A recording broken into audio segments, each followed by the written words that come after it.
Wow. So, it's kind of my Friday, because I'm like, away and stuff, and ting, and it like, wicked! So that's cool. Oh, I've left my tea in there, and I knew there was something that wasn't sitting comfortably. Sorry, left my tea in there. Sorry, not really a great start to the show, but it will make me uncomfortable, and will send my chi spinning out of control to the point where the show is just going to collapse in a mess. So, what's a bedstead? I'll tell you why. I used the word bedstead today, and Chris said to me, "What's a bedstead?" And I said, "Well, and I think I know what a bedstead is, but I could be wrong." So 0870. It's not exactly, you know, the $64,000 question. You know, it won't even be the first question on Millionaires. 0870 9090 973. What is a bedstead? And I'll tell you why we were talking about bedsteads once we've established what a bedstead is and whether I've got it right or indeed I've got it wrong. Anthony, do you know what a bedstead is? I don't, I'm afraid, Ian.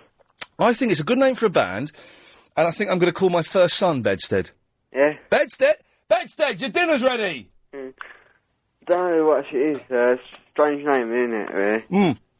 I think I know what it is, but I'm not going to let on until someone tells me what it actually is. And someone might actually know as well. We had an idea for a game today. Yeah. That I don't think we're going to play. No. Because it's dangerous. But the idea was, you know, your cards that you put into the hole in the walls and you get money out of. Yeah. And they got PIN numbers. Yeah. We were going to play Guess My PIN Number, and if you got my PIN number right, I would say so, and you would get £20 of my money. Yeah. But then, this is like when Chris came up with this, and then we thought, oh yeah, this is brilliant, this is really dangerous, this is exciting, let's play Guess Ian's PIN number. And then I thought, well, hang on a minute. Supposing I leave the studio after the show tonight, which I will be doing, and I get mugged. Someone is waiting outside for me, and they mug me, then they can steal all of my money before I've had time to change the PIN number. Yes, I was just going to say. So we decided against playing Guess My PIN Number. Someone could even come shout and take the card. Exactly. So we decided that that's not a good game to play, although if any other LBC presenters wish to play it, they can. Yeah, on their own risk. So listen, I've got to get from Latimer Road Tube, right, Bramley Road, Latimer Road Station, to Waterloo, right? I've got to do it really quickly. I've got to do it in about 45 minutes. Yeah, why? Well, I'm going... Oh, no, I'm losing my voice. I'm going... What's happened there? You're going there? I'm going on the Eurostar to Gay Paris tonight. Oh, cool. But it means leaving the show. Now, I'll be leaving here at 6:30, maybe a little bit earlier, Anthony. Don't tell anyone. I won't. You can secret, innit? Yeah.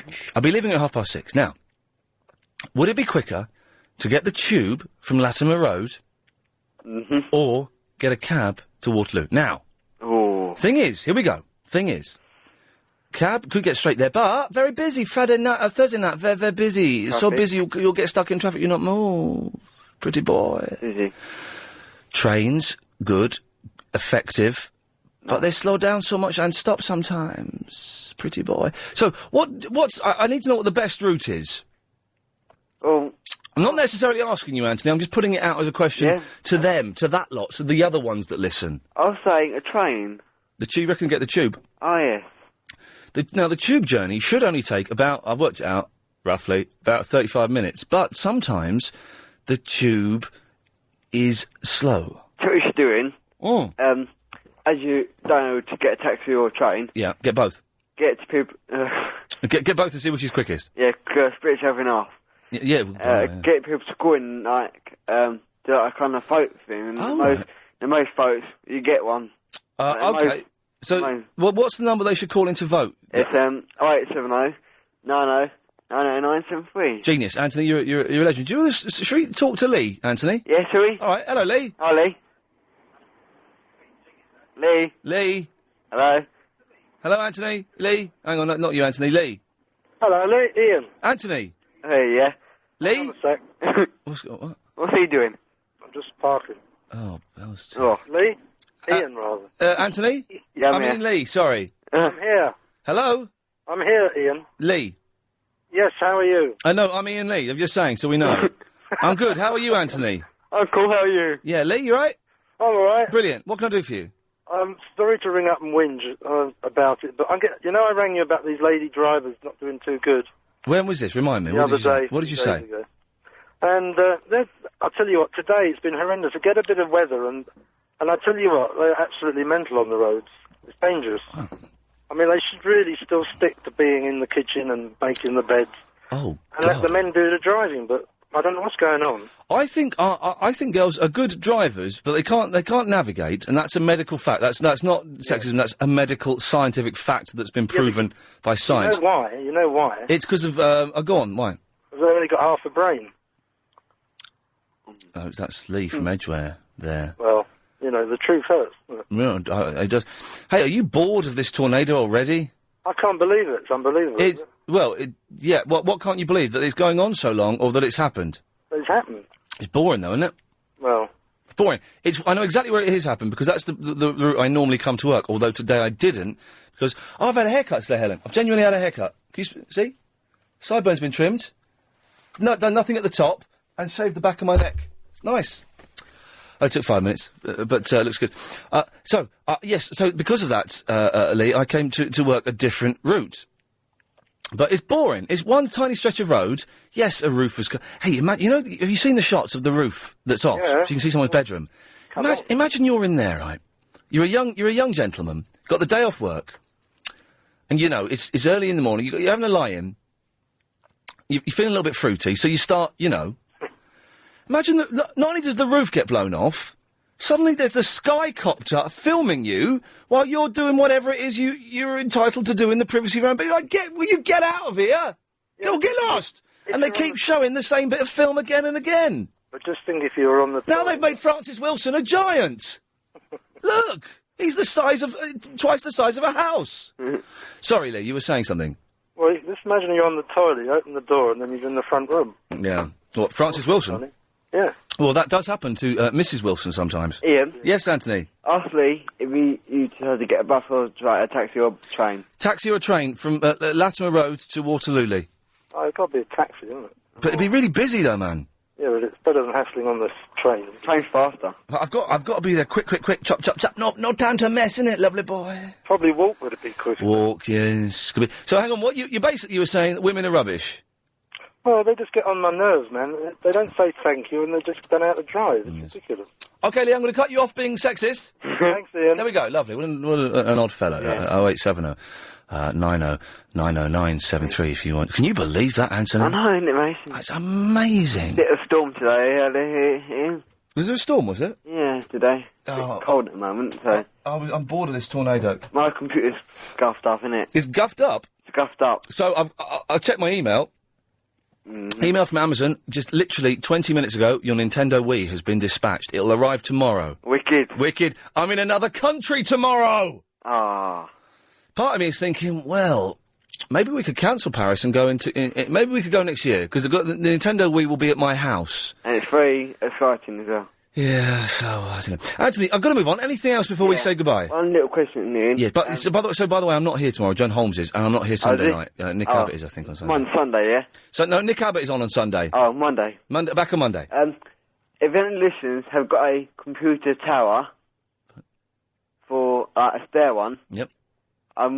Could you ask them, right, if they got one, because I'm willing to get one. Yes. Anthony, you've done a lot of appeals on this show for various things. Have I? Have any of the appeals ever been successful? Not yet. OK. Well, we'll keep... If anyone's got a computer tower, give us a call, 0870 90 90 973.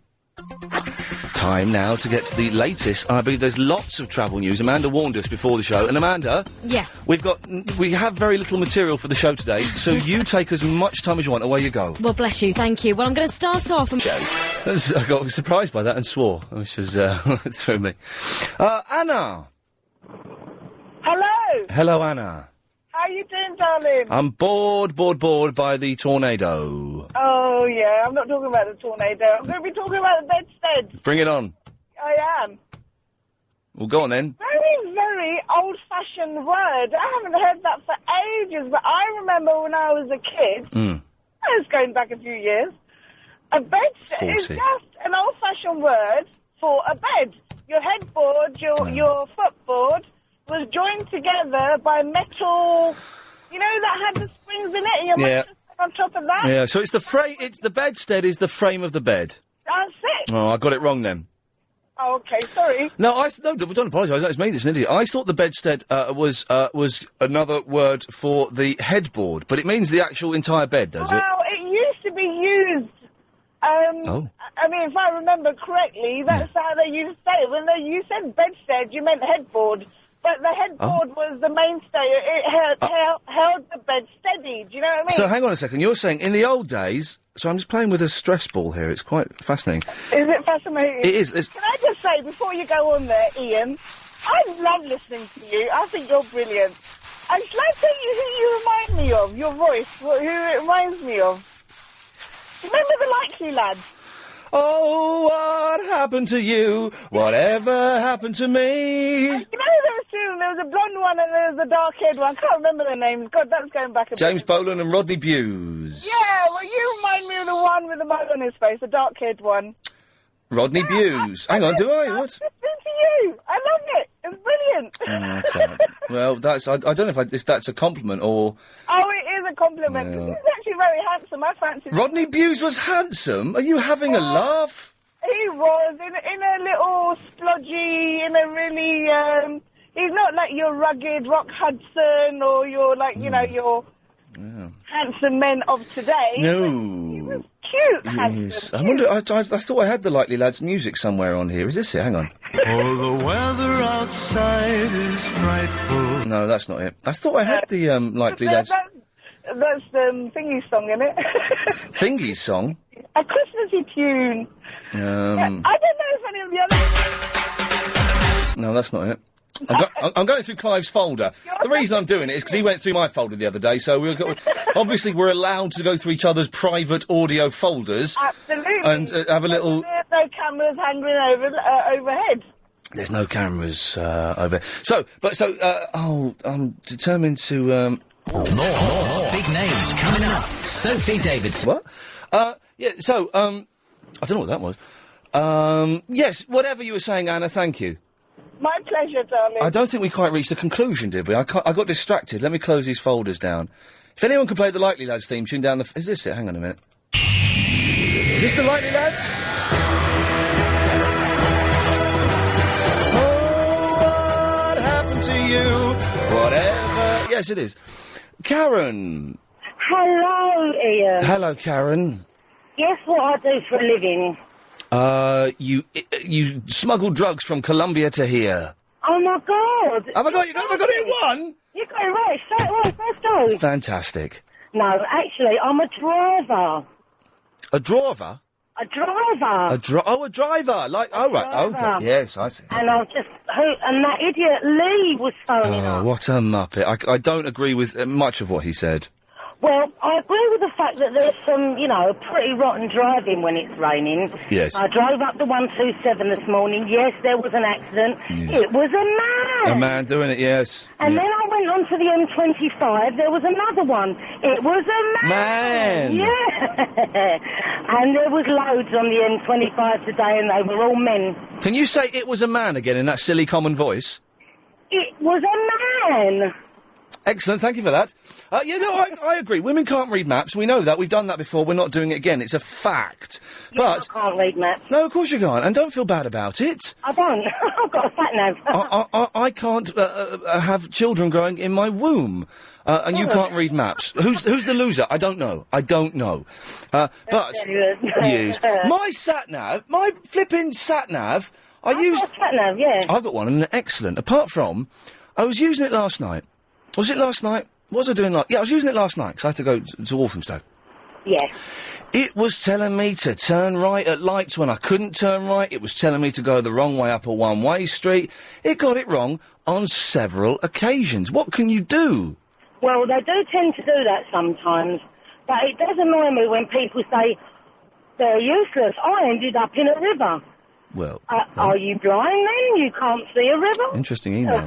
Can't read out there. Yes, that's silly when that happens, and, those people are idiots and shouldn't be allowed to have a car. They're pretty much a guide, aren't they? I mean... Yes. Well, no, they're supposed to be a specific... If it says please turn left onto the A2, there are signposts you can look at as well. OK, so you drive for a living. I need to get from Bramley Road, which is Latimer Road Tube, to Waterloo. That's German for Waterloo. Right. Should I get the tube or should I drive? 6:30 when it's very, very busy. Lovely boy. Well, probably if you get the tube and your girlfriend drives, you can still get there quickest. Oh, that's a good idea. Someone just sent me an email saying, I think the trains to Paris go from King's Cross now. That hasn't happened yet, has it? Not that I know of. Oh, well, I hope not. I can see this whole thing being a disaster. But if I don't get there, I still get to play my Nintendo Wii. Karen, thank you very much for that. Are you sure she was a woman? Because that was definitely a man's voice. If I had my vocal cords ripped out in a hideous accident that's too hideous to describe on the wireless because it will upset children, do they yet have the technology to transplant a dead man's voice into my body? Can they do that? Who'd you have? Okay. Well, this is a game for BBC Berkshire, isn't it? If you were involved in a hideous accident that's too hideous to describe on the wireless because it will upset children, and there was the technology to replace your vocal cords with a dead man's voice, which dead man's voice would you have? Right, that's a good game. Okay, I would. Who's a dead man with a good voice? Steve, can you think of any dead men with good voices? Barry White. Oh, yes. That will appeal to the ladies as well. That would appeal to the ladies, and I wouldn't be fat. Exactly. Exactly. It works. I'd have Barry White's vocal cords. Who would you have, Steve? Someone who's dead. They've got to be dead. Let me see. I have no idea. I couldn't. Is Noel Edmonds dead? Because he had a good voice. Is he dead? No, he's living. He's living, is he? His programme's a bit dead, though. He's living, is he? Yeah, well, it's Deal or No Deal, still very popular. Everyone loves Deal or No Deal. Yeah, if you're dead. If you're dead, yes. I see. OK, well, that's... 0870 9090 973 for that. Steve! Hello, Ian. Ian, do you remember yesterday I phoned you up for some advice on what I should do with this French girl? This was the girl in McDonald's... Yeah, she was ugly, but had a fit body. Yeah, exactly. She looked a bit like Michael Schumacher. That wasn't what I was expecting it to be. Yeah, she looked like Michael Schumacher, but she worked at McDonald's and she asked you out. Well, yeah, kind of. I was in that... Is this the McDonald's on the Oxford Street up near Tottenham Court Road?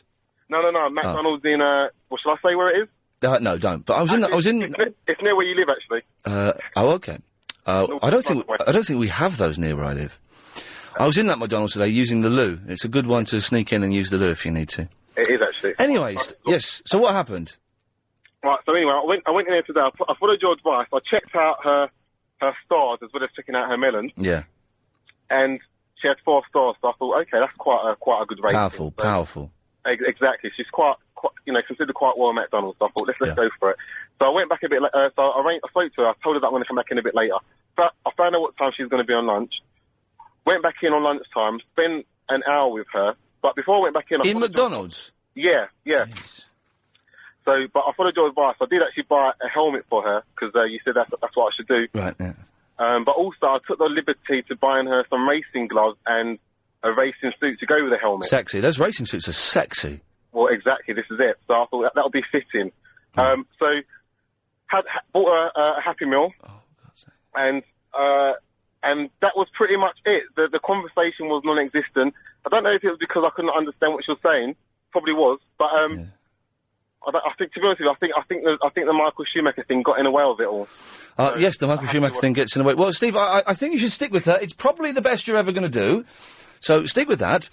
0870 9090 973 is the phone number. Iain at lbc.co.uk is the email. Send in your blogs as well. I can't stress enough how important that is. And yet, like I said, I'm bunking off tomorrow. I'm not here. John Holmes is here. Sorry, I'm having trouble swallowing. I don't quite know why. Make your own jokes now. John Holmes is here tomorrow, and I'm bunking off on Sunday as well, so Nick Abbott will be in. But, you know, it's all groovy, isn't it, I think? Do you need money today? Clyde, I've just been told by my producer that you sound like a very nice man. Away you go. Yes, I hope I am. I've been listening to you for years. Oh, okay. Now, a bedstead. Yeah. My grandmother had one. It's one of those old things. It had brass knobs on, 4 brass knobs two at the top and two at the bottom, and had a framework, and then in between the head and the foot end, you then had a frame that you slotted in. Then on top of that frame there were springs, and then you put your Corsair mattress on it. So the first thing was called is the bedstead. Clyde, sir, you're a gentleman. Thank you for that. And I'd like to say... we'll do it after the news. Hello, I've got... Hey, guess what, kids? Vodafone care about the self-employed and small businesses, so they have teamed up with LBC 97.3. So, if you run your own business and you want some tips on how to tackle those problems that often seem insurmountable, then just log on to... log on at? Log on to or log on at? What is the correct phrase? Log on at... log on to... the www. LBC.co.uk/Vodafone. One more time. The www. LBC.co.uk/Vodafone. And that confused me a bit. I was expecting the boy to say Vodafone as well. But he didn't. So, what's happened so far? We're bored of the... I'm still here. No, OK, Clyde, good lad. Yes, you were talking about... Oh! Hello, are you there? Steady on! OK. Thank you. Bored of the tornado, bored of it. You're showing this guy doing what they always do. They're just showing the same thing over and over again. So we're avoiding that.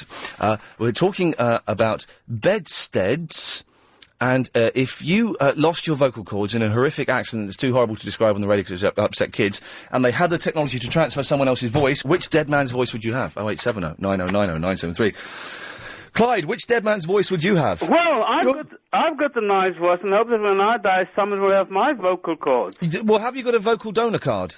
I've got a donor card for everything, my heart and... The voice box is not included in that. Is it? Well... you have to get a separate donor card for the voice. Well, I'll sing you a few lines and then you can see if it's good enough. Well, I can hear your voice now, but please sing. All right. You are my heart's delight, and where you are, I long to be. You make my darkness bright, when like a star you shine on me. Shine then my whole life through. Your light behind bids me hope anew. The dreams of mine may perchance come true, but I shall always whisper, I love you. I don't think there's any chance of you whispering anything, is there? Well, I'd like to whisper to you, sweet nothings in your ear. What? What? I'm only joking. Good. So, what do you want, Clyde? Bedsteads? Yes, bedsteads. My nan used to have a bedstead. With the knobs at the front and the back? Knobs. We've done that. And then you've got frame, the foot end and the head end. Springs. Yeah, and in bed. between We've you done had this. the frame. We've done it. Sprung. We've said this. Yes, and then on top of that... You said that as well. Of course, a mattress. You said that. And then you cover We did that. with a nice blanket. We finished that. We did it. You said it. And then you go to sleep. Yes. You didn't say that bit. Okay. No, I just thought, I think that was what bedstead means. I was going to cut you off before the news, and then you said you had something else to say to me. Yes, it was to say that I think I would like to... My voice is nice, and I would think I would like to... And I entered for X Factor, and they didn't think it was good enough for their show. Really? What? They didn't even think you were good enough to be one of the freaks that goes on there? Oh, I've seen them go. Good God. You don't want to go on the X Factor. Mamma mia. You want to work your way up through the working men's clubs. Oh, yes, I suppose I could do that, yes. I even sang them Love's a Many Splendid Thing. I thought I'd sing a nice Nat King Cole thing. That wasn't even good. Not King Cole? Nat King Cole, yes. Not King Cole. Yes. Yeah. I like him. I've got. He's good. Is James L. Jones dead? I think so. There was a Jones who was a tenor. You don't know who he is, do you? His father doesn't know who he is. This chap, Jack Jones. I think it might be Jack. No, it's James L. Jones. No, I don't know. I know of a Jones who was a tenor, and his son is Jack Jones. Jack Jones. This is James L. Jones. No, I haven't heard of him. Sorry. Okay, so you don't know if he's alive or dead? No, I don't know. Okay. I know there's a lot of great tenors who are dead. Benjamin O'Geely. That's a coincidence, isn't it? A lot of great tenors are dead. Do you think that... It sounds suspicious to me, Clyde. Well, you see, there's a strain on the heart to sing high like that, you know.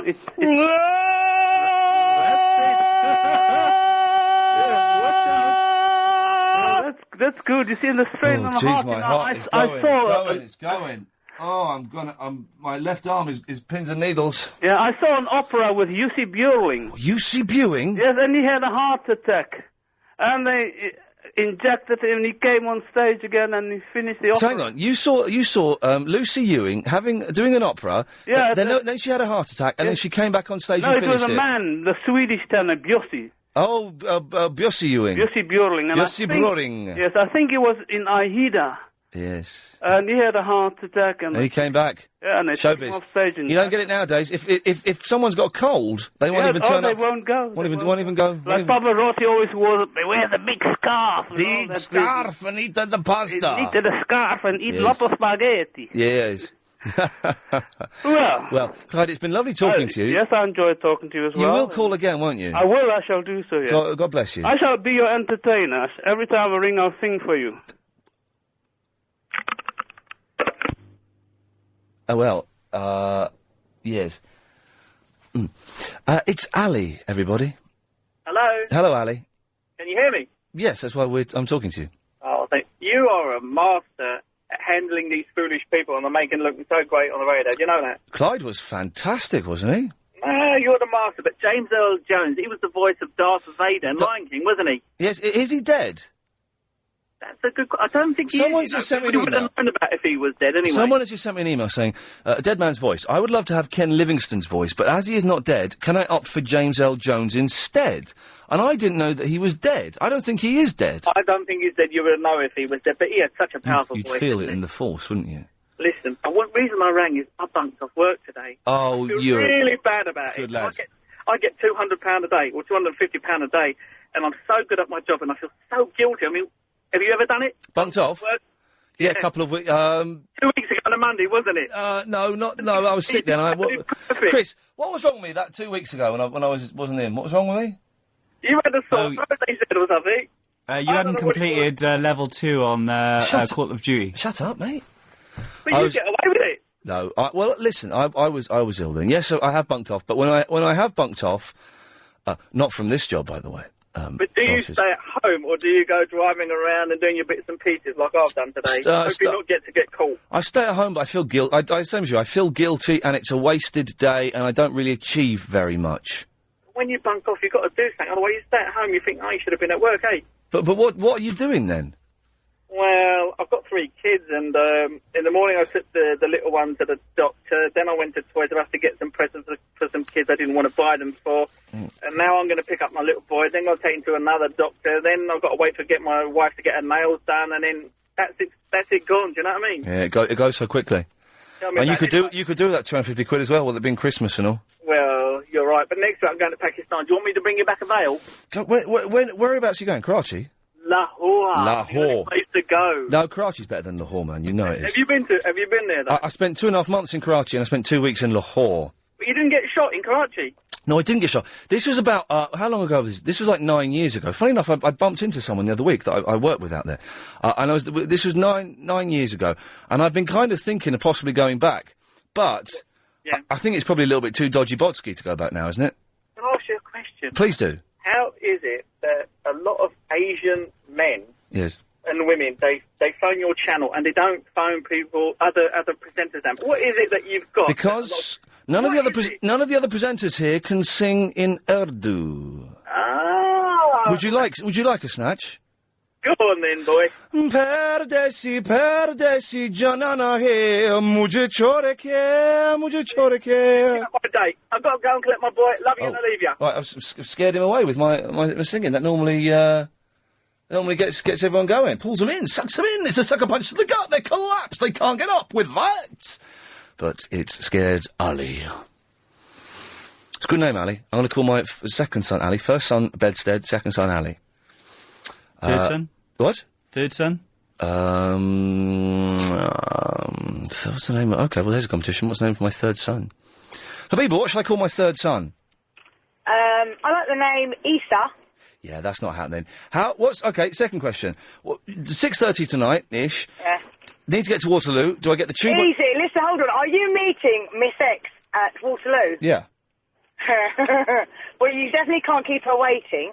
So pick up a rose and then order a limo bike, pick up a rose, jump on the limo bike, get there. Okay. Get yourself some snacks. What? I'm not taking... Get on Eurorail, Eurotrain, whatever. Yes, Eurotrain. Go to Paris. Okay, and I know how to do the right good time. Steady on. I'm not going to take a rose because that's difficult to you don't want to carry it on a train. And I've tried to get the limo bikes, but they're all booked up. Have you searched other companies apart from that company? Yeah, there was only 2 that do it, and they're all booked up.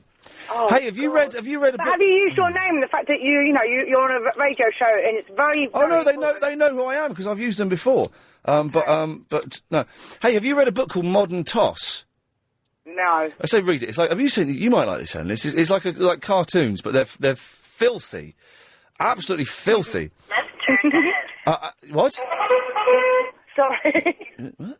It's filthy, really rude, sweary cartoons. They're very, very funny though, and I'm a big fan. And they've got a new book out, and they sent it to me. But what makes it so cool? And the only reason I'm mentioning this because when people send me stuff, it's like, yes, so what? I don't care. But the guys that draw it did a little personalised cartoon for me. It was done in about 5 minutes with pencil, but it's a little cartoon, and it says, Ian, please talk about our book on your show. So because I love them so much, I'm a big fan of theirs, and they did a cartoon for me, which I'm going to frame. Oh, that's lovely. So everyone go out and buy the Modern Toss Christmas book. I'll go out and do that. Right, I've got a voucher for a well-known... Go and get it. It's filthy. Great. Ian, yes. You know your sat-nav? Yes. Have you updated it by linking it to your PC and going on to the TomTom website and updating it so you get all your cameras and you get all your bits and pieces and that? No. Well, do that, and then it will update the ones that have been, like, no left turns and U-turns and all that kind of Will stuff. it update the new congestion charge in the new year for me? Mine tells me entering toll charge. Well, mine does for the old one, but when the zone changes in the new year... It will do, but you're going to have to update it once it's been done. Give it a couple of weeks and then update it. Just keep updating it. Habiba, thank you very much for that. It seems an apt time it's time that we're contractually bound to get the latest on the roads and the trains with Amanda Redmond. Well, we still have these... show. Hey, Booper. Hey, Ian, how you doing? Yeah, really well, man, really well. Good. You're going to have a wicked time. I'm going to have a wicked time. I'm going to buy a scarf out there. It's going to be wicked. Can you get me a stick of rock? Yeah, man, no, and you cut it through the middle and it just says France. Oh. French rock. Well, I've got 2 tickets and I was wondering if the Bieber wanted to go somewhere this weekend. Go where? Anywhere. What do you mean you've got 2 tickets? I've got 2 tickets to go anywhere. What does that mean? That's insane. Well, that's what I've been given. I've been 2 tickets to go anywhere. So you can pick anywhere you want to go. We'll give you 2 tickets. You and someone else go anywhere. Where should I go? No. Who was giving you this? Well, it's a work thing. I kind of got it for doing a really good job. What? Not blowing my own trumpet or anything, but... Right. So you can go anywhere, like New York? Anywhere in the world, anywhere. This is insane, Booper. I know, I can't believe it. I've just come out of this meeting and they've said, what you've done is just incredible in this time and space that you've done it in, and we want to thank you by, sending you away somewhere. Now, listen, you know you're lying. I'm not lying. What should I do? I know you're lying. Oh, my God, Ian. And Habiba knows you're lying. No, I'm not lying. I'm not lying. She's too good for you, Booper. I've seen pictures of her. She's too good for you. Oh, no. Seriously, you're batting out of your league here, my son. Really? I think it's best if you just... She pretends that you've got a chance. You've got no chance. I think you should just give up, go back to the fantasy world in which you live, and, forget it, Booper. It's not happening. Oh, no. Sorry to crush you like that, but it's the way it is. Twana. Hello, Ian. Who's near here. Hello, Twana. I'm not very far from you. How are you? I'm all right, thank you. Okay, I was thinking to give you a free lift to Waterloo Station if you want in this evening. What? A free lift? What? Waterloo Station? Because I'm driving. I'm working on Scarbs Lane, and I'm going to Waterloo in the evening, so I can give you a free lift if you want. But my worry is... Yes? That if I get a car, okay, from here to Waterloo, it'll be really the roads will be really busy at that time. I know a shortcut because I'm going that way every single day, 6 days a week. A shortcut that no one else knows? No, many people will know it, but listen, what time do you have to be there? Like about 7:30. 7:30? Yeah. Okay, and you're finishing 6:30, yeah? Yeah. I can guarantee you'll be there 7. I'm going to. Would you mind stay there, Twana? Because I want to speak to a professional, big friend of the show, from all the way from Chepstow Cars. It's Raphael. Hello, Raphael. Hello, Ian. How are you, mate? I'm fine. Did you hear what the blazes is going on there? Well, I'm picking someone from Heathrow Airport, and the police is going around just normal check. Did you? Yes. Right. Did you hear what Twana just said? Yes. I mean, maybe he's got his own aeroplane to cut through the traffic. But anyway, I would have love an airplane. I have a car. But I know you're very busy, and you like to get there on time for your star. Yes. If I may suggest, some other companies, one famous company, they do a motorbike cabbing. All right. I've tried the motorbike cab. There's Virgin and there's another one, isn't there? Yeah. But the thing is, I've got my luggage with me now. Oh. And that won't fit on the bike. And also, the bikes are all booked up. But you're saying it's better to get the tube than to try and get a car at that time of night? It's a bit risky if you have short time to get there with the traffic. Yeah. But the motorbike ones, they go through the traffic. I was on the motorbikes last week, and they are excellent, but they're all booked up. I've tried them. But Twana reckons he knows a secret shortcut, Raphael. It's not secret. It's not secret. Well, I wouldn't risk it if it's very important to get there on time. Yes. I wouldn't risk it. The other way, if you can, about 6 o'clock, pretend that you got busy, and you can carry on with the show, and you have to go very quickly to the doctor. Oh, so then you drive off half an hour early, and that will give you enough time to get a cab. So you're saying maybe bunk off at 6 o'clock. Yes. Sneak out, and obviously, bosses. I won't be doing this, but we'll talk about it anyway. Yes. Bunk off at 6 o'clock and get a cab then. Yeah, that would be good. Just pretend it happens. Some people go to work and get sick and not well, and they have to be sent home. So that's what's going to happen to you at 6 o'clock. Raphael, listen, it's a good idea. Thank you very much. It's always good to talk to Ian, you. have a nice weekend. Andrew, bye. He's a nice fella. Ian? Yes, Twana? Yes. Let me tell you something. I live in Holborn. In Holborn? You live in Holborn, in where? In Holborn. Right, yes. Near Covent Garden. Okay. So it takes me every day from Scrubs Lane to get there 25 minutes, 20 minutes, maximum 25 minutes. Maximum 25 So minutes. from Holborn to Waterloo Station is no more than 10 minutes. So that's why I told you you're going to be there 7 o'clock. Twana, you're a good lad. I appreciate the offer. I think I'm erring on the side of getting the tube. But it's up to you, mate. I'm just offering you. I know, and that's very generous. I appreciate that a lot. Thank you, Twana. No problem. Nice. Right. Thanks for calling in. Okay, thank you. What nice men we've just had calling in there, both offering their skills in different ways. Twana there, his skills in driving me a sneaky shortcut, and Raphael there, his skills in bunking off work early. Both of them are excellent and appreciated. Thank you. It's Marion. Hello, Ian. Hello, Marion. The bedstead you've already discussed, and it's basically the whole framework for a mattress. Oh, this is what now. Yeah, okay. Well, shall I tell you why I was going to mention bedsteads? Mm. I was driving home last night and I saw a fella on a bicycle, a push bike, carrying, well, I thought it was called a bedstead. It wasn't. He was carrying, though, a massive headboard from a double bed. Right. So this was a big headboard, not a bedstead, which is what I'd written on my phone. A big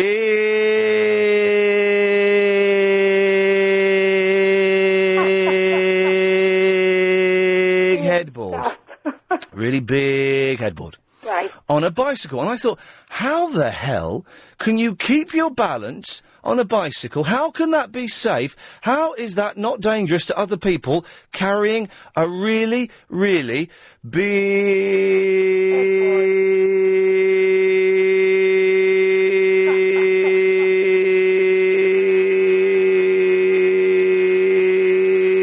headboard? Right. Do you think they call it a stead for a bed?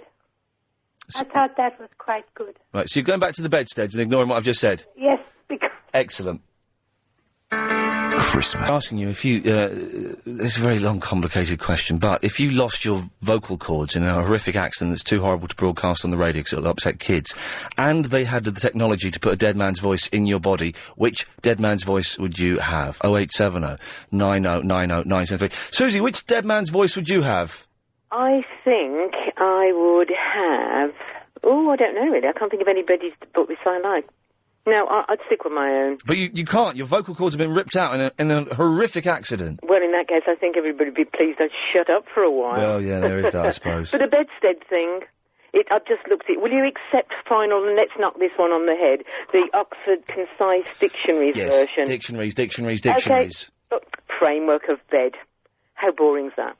Oh, but so this is what we've established, though. Yeah, I know. Right. But you see, I've been hanging around for so long before we established it. Was Chris only just called you back? Yeah. What an idiot. I know. And he knows that he knows that, Chris, we found out what a bedstead is, and you've called Susie and put her on the line, and she said what we already know.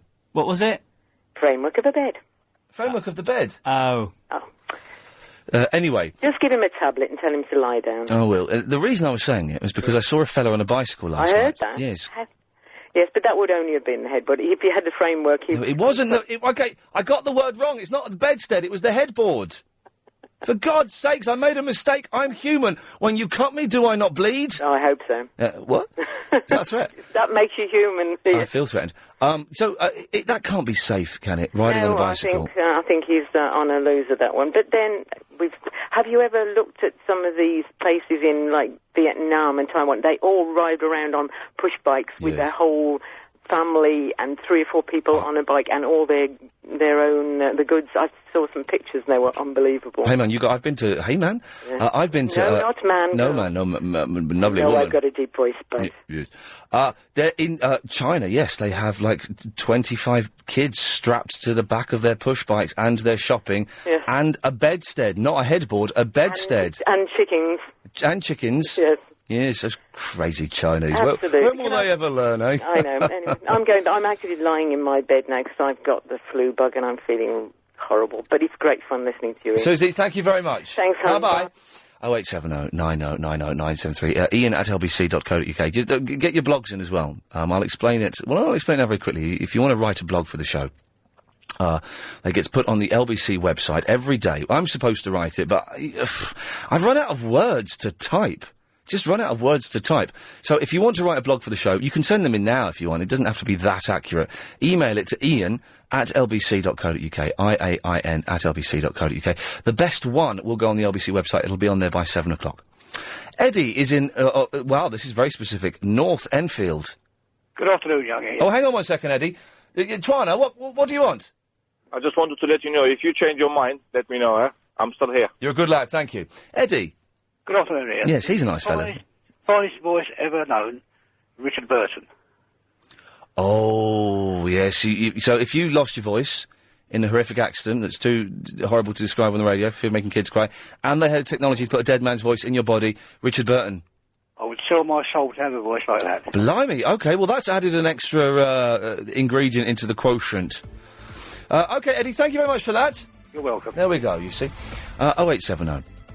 9090973. Have we actually talked about anything in the first hour? I don't think we have. I'm trying to think. I don't think we've mentioned anything. OK, well, when we come back at 4, we'll really start doing the show properly and start talking about stuff. It's the very least you deserve. More of your calls after the latest LBC 97.3 news. Balls are wicked. OK, let's do an experiment, shall we? Let's see. Downstairs. We're on the 3rd floor here at LBC Towers. Downstairs, 2nd floor, is where the LBC bosses and the other people are. The other teams, the production teams. Now, let's see if they listen to this show, or if they switch over to Danny Baker on BBC London, or Hawksby and Jacobs, or whatever it is, on Talk Sport. OK, so I'm going to make an announcement. Let's see if they're listening. Anybody on the 2nd floor... Up here, we have been delivered the biggest and the tastiest mince pies I have ever tasted. I've just had one, and they taste flippin' amazing. If you'd like one, come and get one. This will be the test. I bet no one comes up, because they're all blooming listening to Heart or something. Unbelievable. OK, plenty of stuff on the show today, although we haven't talked about any of it yet. We've been arguing about bedsteads. The reason I was mentioning a bedstead, I got it confused with a headboard. And I saw a fella last night riding a bicycle, a push bicycle, and he was carrying a double headboard for a bed. That can't be safe, is it? Is that safe? Here we go. Well done. You're listening. Let's get some wicked Christmas music going, shall we? Because this is like proper Christmas. Hang on a second. Gloria in excelsis. No, that one. Let's get something a bit jollier. 2,000 years ago, Jesus walked this earth. He was such a nice person. Yeah, it's not really working. Aren't they nice? Nicest mince pie I've ever had. So, yeah, that can't be safe. If you're a cyclist, do you carry stuff? I do get annoyed when I see cyclists on their mobile phone or listening to their Walkmans, because you shouldn't have your ears plugged up when you're like Radin, innit? 0870 9090973. If you had your vocal cords ripped out in a horrific accident that's too horrible to describe on the radio because it'll upset kids, and they had the technology to replace your voice with a dead man's voice, whose would you have? There was other stuff. Oh, yes, I'm probably going to get the tube to Waterloo. I think that's probably the safest thing. But actually, I'm not feeling particularly well, so I may go home early. Kathy's in Reading. Hi. Hello, Kathy. How are you? Yeah, I'm good, really good. How are you? Okay. Yeah.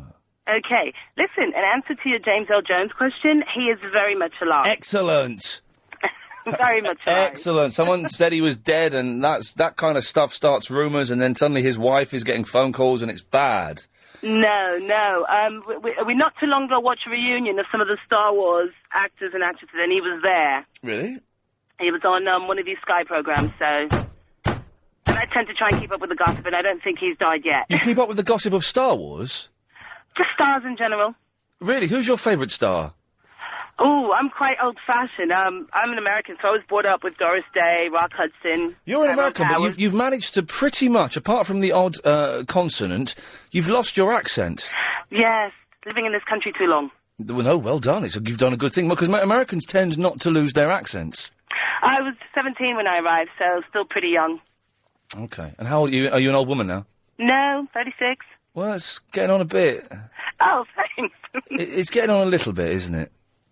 A little bit, thanks. You're past your... No, but on it, seriously, you're past your prime, aren't you? I hope not. I understand when a woman hits her 40s, it's her prime. Oh, that's your prime... Looking forward to that. That's your prime sexually, I suppose. Women in their 40s are just always up for it and ready for it, and know exactly what to do, whereas, younger women don't really... No. Does it count if I have 3 kids and I've been married for nearly 17 years? Yes, it counts doubly. Wow, your husband's in for it. But you're going to want a toy boy when you're in your 40s. Because men are at their peak. Men are at their peak, apparently, when they're 17. I wouldn't know. And women are at their peak when they're in their 40s. No, I think my husband's more than sufficient for me. Oh, OK, well, we'll ask no more. It sounds a bit mucky. Thank you very much for that, Kathy. You're welcome. Good to know that James L. Jones is alive and well. So you can't have his dead man's voice, because he's not dead. Barnsworth. Hi, Ian. Hey, Barnsworth. Hi, how are you, love? I'm good. I'm nervous that I'm not going to make my train tonight. Oh, you will. And then I'm going to get into Paris at, like, midnight, and then you've got to queue for an hour, because there's only one cab driver in Paris, and he's miserable. So I'm in for, I'm sure you'll have a brilliant time, I'm sure. Yes, it's going to be brilliant. Eiffel Tower, Champs-Élysées, Montmartre, and the other places in Paris. All the other romantic places. No. The thing is, Paris isn't romantic. Paris is a dump. Really? Yeah, really. Oh, you ruined the little image that I had of it. Have you never been to Paris? No. Oh, it's a dump. It's a dump, and they're rude. Now, I'm not saying that the French are rude, I'm saying the French that live in Paris are rude. Apparently, everywhere else in the country, they're fantastic.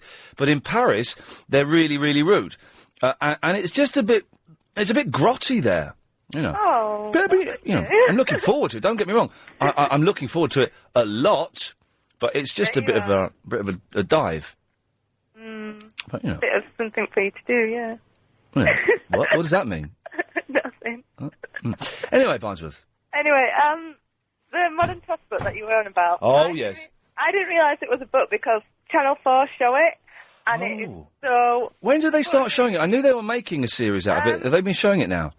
Yeah, I think they've already shown it, but it used to be on about 11:30 at night. And it needs to be, because it's filthy. Yeah, it's very funny, but it is absolutely filthy. Well, it started off as a book, and the book looks exactly the same. Because I saw the pilot for the animation ages ago, and it looks like that. But and it's got all the regular characters, but it's just filthy, and it took me a while to get it. They flicked through it the first time. It was like, okay, right. But now I was delighted to be sent the new Christmas book and to be sent a picture by those guys. Yes, it's a lazy, quickly scribbled pencil drawing, but I'm going to frame it. Yeah, you should do. No, it's very exciting. And it just said, it's a picture of some guy. It said, Iain, please mention our book on your radio show. And because I'm fans of them, man, I'm mentioning it. Yeah. I don't know them or anything. Yeah, like I said, I didn't realise it were a book, so I'll have to look out for that. Go out. I know they're only like a few quid. You get it from like all good bookshops in it. And my name's Iain Lee, and I thoroughly endorse those books. Am I allowed to do that? Probably. Chris, am I allowed to do that, Chris? Dunno. Oh God. Go and read the Ofcom book while I'm sorting this out. You'll be all right. What are you doing this weekend, Barsworth? Anything exciting? Nothing really. I've been Christmas shopping today. Oh. Yeah, the queues are starting already. I didn't think The queues have been here. The queues have been in London for the last 6 weeks. Really? Oh, it's been hellish. Since the beginning of November, it's been hellish in Oxford Street, Oh. which is in Well, London. it hasn't been too bad around here, thankfully. We had a tornado down here in London. Oh, I know. I heard it on the news. Yeah. Buckingham Palace been ripped up from the ground. Big Ben knocked over. Hundreds of thousands of people injured. Serious thing. Oh, that's horrible. Yeah, it's horrible. There's Millennium Wheel, the London Eye. Yeah. Got toppled. Really? Seriously, don't laugh. There were people in it. Got knocked over. Really? You're Yep. not like. Got knocked over, and Big Ben got blown over, and at least a fifth of Buckingham Palace has been destroyed. You're not like taking the mick. And they've not found the Queen yet. They've yet to locate the Queen. Oh dear. Honestly, go Queen. watch the news. Oh well, I'll listen to the news. Oh yeah. Do you not get regional news in a region? Do you get our news? No, we get regional news for the BBC. But when I go to a news break in a minute. BBC, sorry. Yeah. We get one from ours, and then like the top of the hours, yours. Okay. Well, keep listening because you're going to get some regional, but we're going to find out, and hopefully, fingers crossed, we'll find out if the Queen's still alive. Wireless show. Shireen. Hi. Is it Shireen with an N at the end? Yes, it is. Okay, lovely. Away you go. How are you? I'm all right. I've just had another mince pie, and now I feel a little bit nauseous. Oh, okay. They're really big mince pies, but they're the tastiest ones I've ever had. I've never actually had a mince pie. Do you know that? Oh, blimey. I don't know. They don't look appealing to me. I don't quite like raisins or sultanas. So Chris won't touch it. And I just tried to wave one in his face, and he nearly punched me. Yeah, I don't blame him. I blame him. I blame him for a lot of things. I'm just calling because I heard something vaguely about the Eurostar and you off to Paris or something. Yeah. And I remember I got an email from the Eurostar a couple of weeks ago saying that they've actually had the changeover and it's no longer from Waterloo. What? All the trains are going from King's Cross now, apparently. What? Yeah, so I don't know. I think you should call up and check. But I booked my ticket and it said Waterloo. That's really weird because they sent me an email saying they did a changeover. It was an overnight changeover. So, like, on November the 14th, everyone went from Waterloo. And after November the 14th, it was all from King's Cross. No. Well, that's the email that they sent me, so I would double-check it if I were you. No, that can't be true. Well, I don't know. Are you sure it wasn't from some Nigerian trying to get you to give him $1 million? No, I've had those. Believe me, I've had those. But no, it's definitely from Eurostar because I travel quite frequently, so they kind of just informed me on that one. Okay, So well, I'll make a I phone would call. check that if I were you. Which is quite disappointing really because King's Cross isn't exactly the nicest place in the world. King's Cross is near. Is King's Cross nearer to where we are, Chris, than Waterloo? It's German for Waterloo. A little bit. Is it? Yes, yeah. I'm not going to go abroad tonight, am I? All right, thank you, Shireen. Thanks for that. No problem, and have a good trip. Thank you. Stirrer. She was stirring it up there, wasn't she? Stirring it. No, thank you, Shireen. That's, oh, blimey. Dan is in the Banstead. Hi, how you doing? Dan, do the Eurostar go from King's Cross or Waterloo? It goes from Waterloo. It does, doesn't it? When the building work's finished, it'll go from King's Cross. But that's years off, isn't it? That's about another 7 or 8 years now. Yeah. She had a nice voice. Very nice voice. Hmm. If you lost your voice, which dead man's voice would you have? Does it have to be a dead man? It's got to be a dead man. You can't take a living man's voice, you sicko. Couldn't I copy it and just imprint it on a piece of computer No, because reel? the only technology that they're going to have in this scenario, it actually involves cutting out the vocal cords. Okay, the fella who did that speech at 4 weddings and a funeral when the gay guy died. Oh, he's still alive?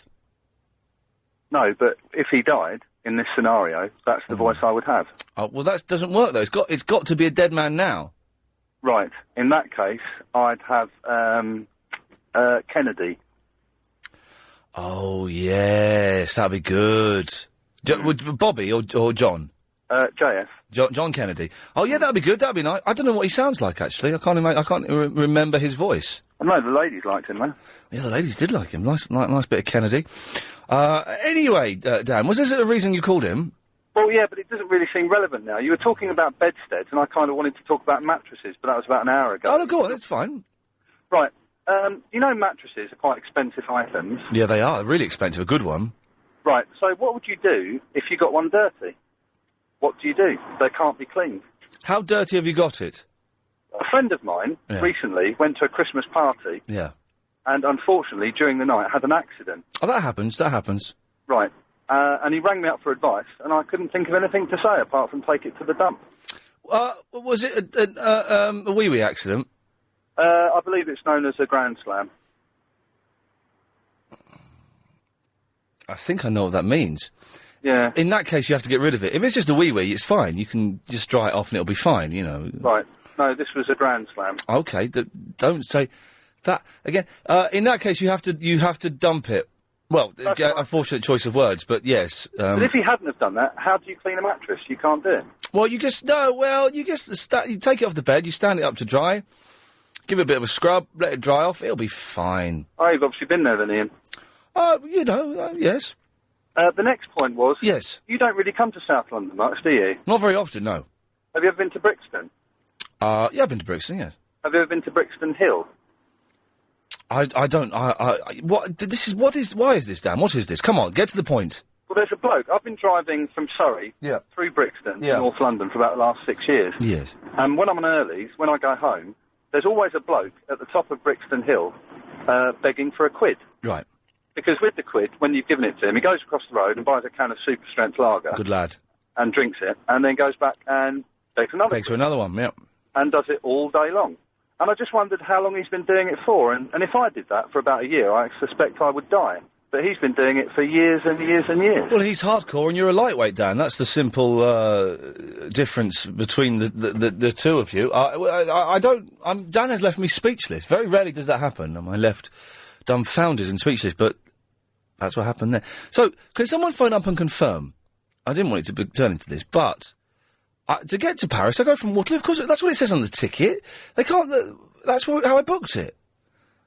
Mushfik, how do I get to Paris? By plane. 3 calling birds, 3 French hens, 3 turtle doves, 3 partridges in a pear tree. How are you, Ian? Yeah, good. I'm full of the Christmas spirit. Listen to your show all the way through today, Ian. All right. A cracking show today. Is this you doing your Graham impression? Nah, I do those on Sundays, mate. You know, I can do a Graham impression. Hello, Ian. Hello, Ian. It's Graham. How are you, Ian? How are you, Ian? Good show tonight, is it, Ian? You know, Ian. You know, Ian. Good show, I think there's something missing in your life, Ian. Yeah, Jesus Christ, Ian. I I touched that, but it's fine.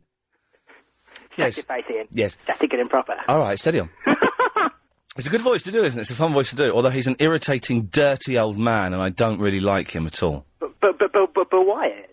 Right, stop doing it now. Okay, sorry. Right, what do you want? Are you going from Latimer Road to Tube Station? Yes. To Waterloo? Yes. What time are you planning to leave? Well, I do feel a bit ill, actually, so I'm thinking I might leave about 6:15 now, because to go home. It's half 6. 6:30? Okay, you'd get towards, if you leave at 6:30, you'd probably get towards Waterloo about 7:05. You need to go from Latimer Road, take the Hammersmith and City line towards Edgware Road. You said Latimer Road. Freudian slip. Please, miss. Freudian slip. Please, miss. Hi, mate. Please, miss. Mushfik made a Freudian slip. He said Latimer Road. Mushfik, is this true? Did you say Latimer Road? I might have. There we go. Then you go to Baker Street, take the Jubilee line towards North Greenwich and Stratford, and the maximum journey time should be about half an hour. You say the maximum journey time should be, but we all know that London Underground works on its own crazy logic, where sometimes it's fine to stop a train in a tunnel for 40 minutes. Yeah. Well, I'm just checking on the thing. There's no reports on any delays at the moment. So. If only there was... Do you know what? I've just had a brilliant idea. If only there was some kind of regular service, I'm just jamming here, that every 15 minutes, like a woman or a slightly effeminate man just told you what was happening on the trains. And maybe the roads as well. Wouldn't that be useful, Mushfiq? Well, I don't understand. No, it's too big a concept. People aren't ready for it yet. Yeah, get one of these. I've got a PDA phone, so you can check on the net and stuff. A PDA phone? You know those MDA Varios? Are my headphones broken? Because I suddenly can't understand a word that she's saying. The MDA Vario 2. It's got really high-speed internet access. Oh, right, yeah. I've got a BlackBerry, yeah. Yeah, but those aren't as good as these. No. But this looks like a normal phone, you see. It looks like a phone. Oh, where's the keyboard? Where's the keyboard? It's a Siemens SK65. Where's the keyboard? You turn the phone round, it swivels, it's got a QWERTY keyboard underneath the phone. So is mine. But it look... Yeah. Right. You don't even... You check it on Google Images, mate. Check this on Google Images. Okay, I will. Well, what? You couldn't see what I was doing there, but, I was raising my fingers at you. That's not nice. No, but... I've known you for a very long time now, Ian, you know? Oh. Don't, stop going into... Stop it. Right, I'm cutting you off for going into Graham. Nicky. Hello, Ian. Hello, Nicky. Hello, mate. Yeah, you was talking to a lady last week about a book, something to do with dice. The Dice Man by Luke Reinhardt. The Dice Man, right? That's all I wanted. What? Luke Reinhardt. Yeah, I think it's RHEIN... H-A-R-T, something like that. Why are you asking, Nicky? Because it just sounded very interesting, and I've got a lovely wife called Mandy who reads a book. Oh, Mandy, you came and you gave without... Sorry. She's sitting outside my house listening. Well, let her in. My lovely daughter, Elle. Let them both in, you sick man. Well, they wanted to listen. I didn't think you could be near the radio. No, you can't. And you're going to buy her a copy of The Dice Man, are you? Well, she knows about it now, but I will do, yeah. I've got to warn you, it's filthy. It's meant to be a great book. It's fantastic. It's a little bit 70s, and it's filthy, but it's brilliant. Okay, and if I had to choose a dead man's voice, I would be Kenneth Williams. Thank you, Nicky. The complete antithesis of what his voice is now. Evening Wireless Show. I really think that the show is starting to pick up a pace now. I've got a load of stuff written down here that we were going to talk about. Coffee too hot, 10 years younger, sexy food, phonophobia, cones blocking parking, what's a 5-year plan? But we've not seemed to have needed any of that yet. If any of that grabbed your fancy, then, give us a call. But the phones are quite busy, so I think we'll just carry on chatting about what we're chatting about. Whatever that is. 0870 9090 973. More of your calls after the latest news. The show. Hey, now listen to this. This is very important. I've just been handed a really important piece of paper here, which could affect all of you. So please do listen. Are you a member of the LBC Listener Club? If not, are you? I am as well. Helen's got her hand up behind the glass. I am as well. I don't know what I did to join, but I keep getting emails, which are excellent. It is true. Anyway, if you are, well, no, if you're not, hang on. Let me do this again because I've confused everyone now. This is important. This is a good thing. I'll read it. I won't riff around it. I can't riff around these. I have to read them because I'm an idiot. Are you, the listener, a member of the LBC Listener Club? Well, if not, you could be missing out on the chance to win Sky Plus together with a year's subscription to Sky World, which is Sky's top entertainment package. To sign up, all you've got to do, log on to lbc.co.uk and you can register there. But you need to have registered by Monday morning, all right? So, pull your finger out, is all I'll say. Daniel's in Notting Hill. Yeah, Ian, it's about your travel to... Oh, sorry, you're going to Waterloo. I would actually advise call the local minicab office. Don't use a black cab, but call a minicab office. You mean Chepstow Cars? When you get the minicab office, tell the driver, I want to be in Waterloo as early as possible. Always minicab drivers will find the easiest way to the destination because they want to get another fare. Yes. So from LBC, you just only turn left or right.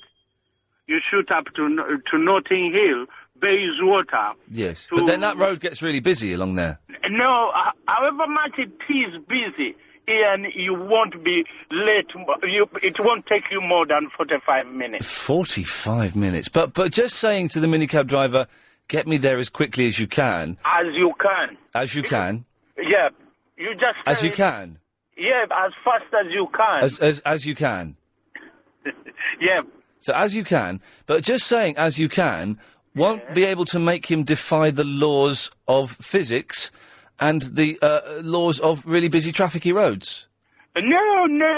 But Ian, Yes. most people think that, if you're seated in traffic, let's say Daniel, for my 2 minutes, brother, you it will are take you, you'll older feel as than if you're me. seated in traffic for Daniel, over you're 10 my minutes. friend. But from your office to Waterloo, it shouldn't be more than 45 minutes. Ian. Daniel, thanks for that. One question. Yeah. Are you a minicab driver? Yep. There we go. Mario is in Tornado Central. Yo, bro, don't trust them man there. They'll take you around. They'll stitch you up. Don't trust these guys, man. Whoa, come on now. The thing is, I'm going to get a load of black cabbies phoning up, having a go at that. I'm going to get a load of minicab drivers phoning up. Ian, I'm going to keep it real with you, yeah? Good. Although, like, me and black cabs don't really have one and two, because majority when I have bike accidents, it's them that do their crazy U-turns on the road. But I still got to show them some love. Mario, you know what I mean? were you listening to Clive Ball last night? No. He was wondering where you were, because you haven't called him for a while. He was talking about you. Really? I was in the body shop getting my spray on, man. What, at 11 o'clock at night? Yeah, we didn't finish in until 12 last night. The body shop? No, yeah, the body Oh, shop, you mean for your car? Yeah, Not the not the environmentally friendly. Got a plug in there. Yes. But so Clive Ball was asking where you were. So give him a call tonight, will you? No, I will, definitely. He misses you. Tell him I sent you. Oh, no doubt, man. But he misses you. Oh, mate. Yeah. I will give him a call. But Ian. Yes, you're in Tornado Central. Yeah, but I've just left it. I went round the back of it this morning after it's happened, but I didn't see the other side of Chamberlain Road, and I've just driven past it. It is mad. It is crazy. I didn't even see that. It's not. Can I just say? Yes, it's a serious thing. It's not Hurricane Katrina, though, is it? No. Which is what Sky News would have you believe it is. Ian, let me tell you something, yeah? You see all them drums that got their roof blown off, yeah? All them houses are no more than like 5-bedroom houses. They're all big drums, isn't it? So them people's got paper. So it's all right. They can sort it out. Yep. They've got insurance, you know. Well, no, hang on a minute. Insurance won't cover it, will it? Because it's an act of God. Well... And insurance does not cover acts of God. Yeah, but they're all big houses, those houses there. Oh, no. Yeah, I think they're all flats, those houses. I think they're all converted into flats, aren't they, those houses? Well, on Chamberlain Road, I used to live round the corner. I used to live in Leighton Gardens, which is just round the corner. And, that was... It wasn't a lot flat. of them are getting converted now. A lot of them... I bet they are. It wasn't a flat, but it was a house. But we had a room each, It was 4 people living in separate rooms, It was crazy. Mm-hmm.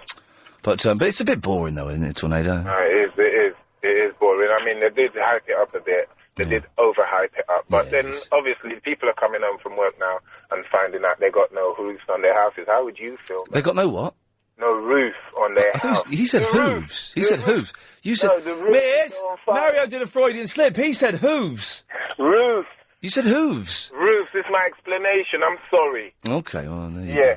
Ian, do yourself a favour. Yes, when Mario. you finish work, Yes. get a black cap, right? You take it down the Bayswater Road, shoot through Hyde Park, get to Marble Arch. Bayswater Road will be so busy. Ian, the black cab, I guarantee you he will get you to Waterloo Station in 30 minutes because they've got the rights to go in bus lane. Oh, that's a good point. He's got a good point. Right. And they will swing and they will do anything which not you never heard this from me, but they will do anything illegal to make sure they get you. No, now I'm going to have a load of black cabbies phone up saying we don't do anything illegal. No, but they will. Yes, we don't pay tax. They know the manoeuvres. They will take you round the back of properly Buckingham Palace, then they'll take you round Westminster Bridge, and then there you go. You're at Waterloo Station. I'm gonna get the tube. No, the tube. I reckon you can make it quicker in a black cab. How do I get? But I can't flag a black cab out here. Well, ring one up. Dial a cab, man. You can do it. There's them dial-a cabs. They will be there. But there's not much. Okay, on the this is getting a bit boring even for me. But what the hell? On the Bayswater Road though, there isn't a bus lane. Well, yeah, exactly, Mario. Scuppered. Henry. Ian. Hello, Henry. How are you? I'm all right. Yes. Just a quick one. That lady that phoned you earlier about the trains to Paris changing to... King's Cross, she's saying, correct. instead of Waterloo. Correct. Yes, correct. What's correct? She was correct. The trains are going from King's Cross. Oh, sweet. Jeez. What, now? I think so, yes. Hang on a minute. Well, you've just weakened your argument by saying I think so. Well, I also got the same email. Obviously, we went to Paris on the 10th of November. Yes. And when we got back, I got an email. But surely it's going to be next year, isn't it? I'm sure it was this year. Sean, do you know anything about this? Right, these people are wrong. I actually live down near Ebbsfleet in Kent. Yes. What's happening, they are changing next November. Next November, Henry! They're changing to St Pancras, not even King's Cross. Oh, it's St Pancras, which is a difference. When the new high-speed rail link opens. So I'm going to work. So first of all, it's St Pancras, not King's Cross, which is a different station altogether. And it's Waterloo. I have to go to Waterloo tonight. Waterloo tonight. Yeah. Henry, would you like to apologise to me? Sorry, Ian. And again? Sorry, Ian. And would you? What would you say, Henry? Is I want you to say, "My name's Henry, and I apologise to you, Ian, for lying about the train to Paris." Away you go. I didn't lie. Come on, Henry, do it. Sorry, Ian, for lying about telling you the train leaves from King's Cross to Paris. Thank you, Henry. Make sure, and Sean, thank you for that. Not a problem. There we go. That's a little bit of sense. Can I take one of these? Line 9, you're on the wireless. Hello, Line 9. Oh, fold it. Leanne. Yes, Yeah. it is. Hello. Why don't you do the rest of the show from a cab and just let everyone speak to you over the phone like you let Verinda speak to weird people? You're good, aren't you? Yes, I am. You are bloody good. You better leave now, though. Yes. Late. I wish you'd been at our production meeting, a few hours ago, because that is a fantastic idea that we could have legitimately done.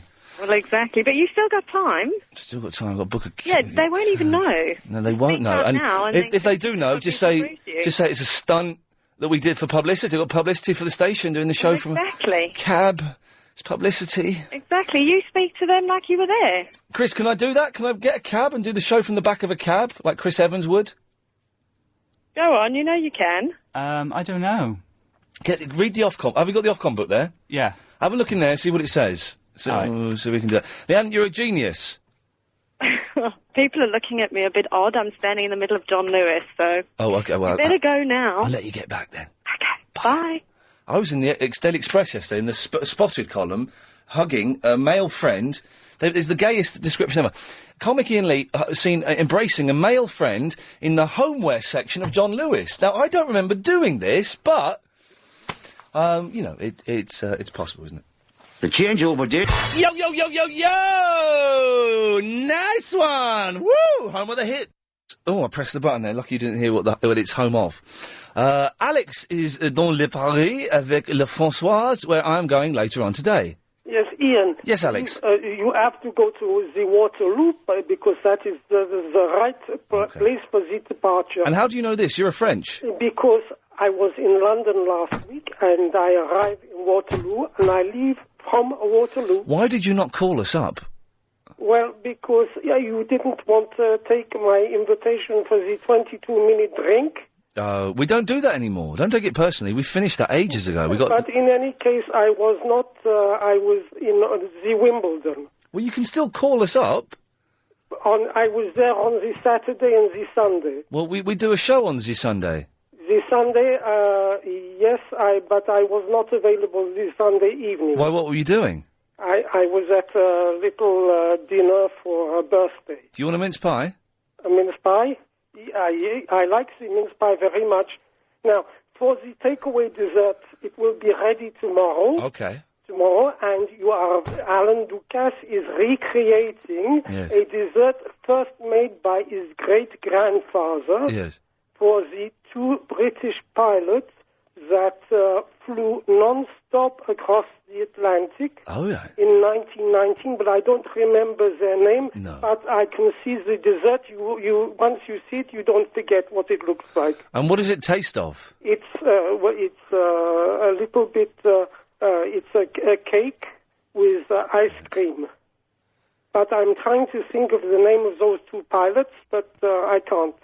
Perhaps you could help me. I don't... The two British pilots... I don't know their names. From the North America across the Atlantic non-stop in 1919. They have a statue outside the Heathrow Airport. I can't remember their names. You don't remember? No, I don't remember their names. No, perhaps one of the listeners. Michael, do you know the name of the pilots? I do. No, we don't know, Alex. Now, where do I go to collect this cake? I said in the Hotel Plaza Athénée. Yes. Now, if I turn up there... In the Avenue Montaigne, you go to the kitchen door. This isn't a wind-up, because if I go there and the cake isn't there... It will be there, Ian. Okay, well, thank you, Alex. And also, remember, for the lights on the Eiffel Tower, we make the special effort that they sparkle on when you are in Paris. Right. Okay, well, I'll do that then. Thank you. So every hour, the lights are going to sparkle for me? Every hour. Excellent. Alex, thank you for that. And, we extend a very good welcome to you. If you see me... Please bring your umbrella. Yes, I've got it with me in my bag. They are predicting a tornado here. What? At around 11:23 or 11:47 this evening. Oh, bugger. Really? Absolutely. Why? Is there a problem?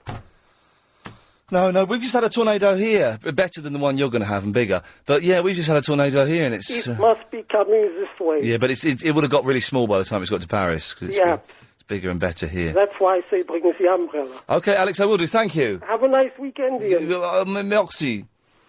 Michael is in Brighton. Hello, Ian. Hello, Michael. Have you managed to find a way to get to Waterloo yet, or not? Well, there's possibility of getting a car and doing, like, the last 15 minutes of the show in the back of a car. Why don't you get a taxi and get Amanda to put out false travel reports on the route you're going to travel? Oh, hang on. What, so all the other people go, let's avoid that route, and I go straight through? Sail straight through. Genius. You're an absolute genius, Michael. I'll ask her to do that. I'll pop down in a minute. There you go. Give her a bit of cake. What? I will do. Is that some kind of slang? Don't know what that means. You can email ian at lbc.co.uk. If you want to send in a blog, then please do. Andrew's in the Thurrock. Hello, Andrew. Yo, Ian, you alright? Yeah, I'm alright, yo. Why the hell do you want to go to France? Because it doesn't take very long to get there, and it's the most foreign place you can get to in a few hours if you've only got a short time to spend there. Oh, okay. I personally want to go to France. I'm not a massive fan of Paris, but it'll be nice. It's just nice to the last place I'd go. Okay. It's just nice to get out of London, and it doesn't take very long to get there, so it feels like you're further away than you are. Yeah. You don't like bad experience there, have you? No, I've never been there. Oh. I've only been abroad once, and that was to Holland. What did you think of that? Absolutely brilliant. What did you get up to there? It was on a rugby tour, so I played a lot of rugby and went to Amsterdam quite a few nights. Prostitutes and drugs? No. Very big there, is what I'm saying. Not the first one, but... I can't remember what the first one was. But you've never been to France? No. But you wouldn't want to go? I've been to Wales. I wouldn't like to go there again because I was told to bugger off back to my own country by some Welsh people. Chris, would you like to apologise to Andrew for your brethren? Apologies. There we go. It wasn't him. No, but they're all, like, related, isn't it? Yeah. But you wouldn't want to go to France? No. It's not so much... I don't know, actually. I've never met a French person, but their accents get on my nerves. Yeah. But what famous French people have you seen? French rugby team. They're just annoying. Oh, yeah. They always beat us when we're going to win the Grand Slam or... Well, but that's because they're better. That's because they're better. Not technically. Well, sometimes if they got off lucky. If they beat you, then they're better. Yeah, but sometimes it could be bad decisions by the referee. Yeah, but if they beat you, they're better. So you don't like France because the French rugby team is better than the British rugby team? They haven't won the World Cup yet. But they beat you? Yeah, but they didn't win the World Cup. But they beat you? I suppose. Yeah. So, if you had a dead man's voice, who would it be? Elvis Presley. Nice one. Christmas show. Hello, Eve. Hello, Ian. I just come up to my bedroom to draw the curtains. Oh, yeah. And I always put the radio on. I mean, Isn't it dark? Always, oh, yeah. Then I go in the bathroom and put it on in there. Good girl. And then I heard someone say, what's the name of those two chaps who flew the Atlantic? And their statue is outside his Yes. Alcock and Brown. What have they got? One was Mr. Alcock and one was Mr. Brown. I know what name I'd rather have. Steady. I know it's been a long time, but still we can remember. Alcock and Brown. So they flew the Atlantic, did they? Apparently, yeah, I wasn't there. I mean, I like history, so I just remember that. I think I've seen the statue anyway. It's rather I don't remember. This is outside Heathrow. I don't remember seeing the statue. It's not an enormous one, but there you are. But, yes, it is Alcock and Brown, I'm pretty sure. I didn't verify it, but I sort of know it without looking it up, you know. Okay, but so you could be wrong? I doubt it, though. Oh, I like a confident woman. Wrong. A confident woman. I'm an elderly old lady. Yeah.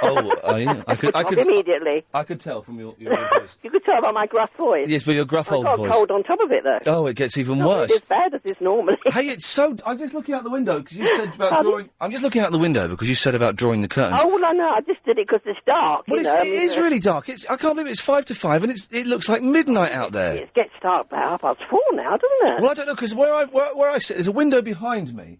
But I have to move, I have to swivel on it to look around and see out there. So I don't really see it getting dark anymore. I don't know when it gets dark really early. Blimey. I should say 4:30 you have to draw the curtains, really. I should Coco. Yeah, Eve, listen, thank you very much for that. Talking to and you. it's very nice talking to you. Thanks a lot for that. You're welcome. Bye. Bye-bye. Nice people call this show. Send your blogs in, by the way. ian@lbc.co.uk. It's Mark the cabbie. Mate, Ian, I rang Agent Chris at 3:15 offering you my services to come and pick you up at Bramley Road. He never rang me back. I'm on my way home now, mate. So what? But I could really do with. Well, 3:15, mate. I rang him. He said he'll ring me back. He never did. I was going to come down, pick you up from Bramley Road, Ian, and take you to Waterloo. What mate. And you know what, Ian? I probably wouldn't even charge you, mate. Well, Chris, you are such a.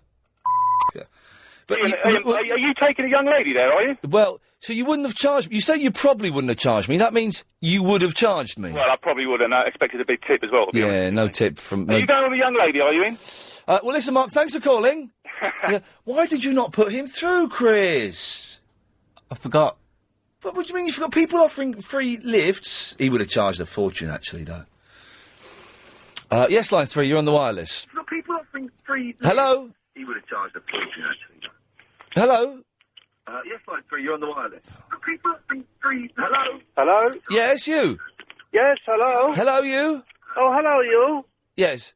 Yes, hello, sorry, yes, my earpiece fell out. Yes, Paris, what a beautiful place. However, yes. It is a bit scummy. There's a lot of dog do. Lovely, thanks for that. That's where I'm going. I've had too many mince pies. I've got really bad indigestion now. Really bad indigestion. Line 3, you're on the wireless. Hello? Hello, you're on the air. Hello, Ian. This is our first-time caller. Hello, first-time caller. I wanted to talk to you about Michael Jackson. And what about him? I met him 2 weeks ago. Right, what's your name? Maureen. Maureen, I'm going to hand you back to Chris. He's going to take your phone number, call you back. You're the first caller after the news at 5, OK? OK. Lots of love. What a nice woman she is. 0870 9090 973. Maureen met Michael Jackson 2 weeks ago. What has she got to say about him? We'll find out after the latest LBC 97.3 news.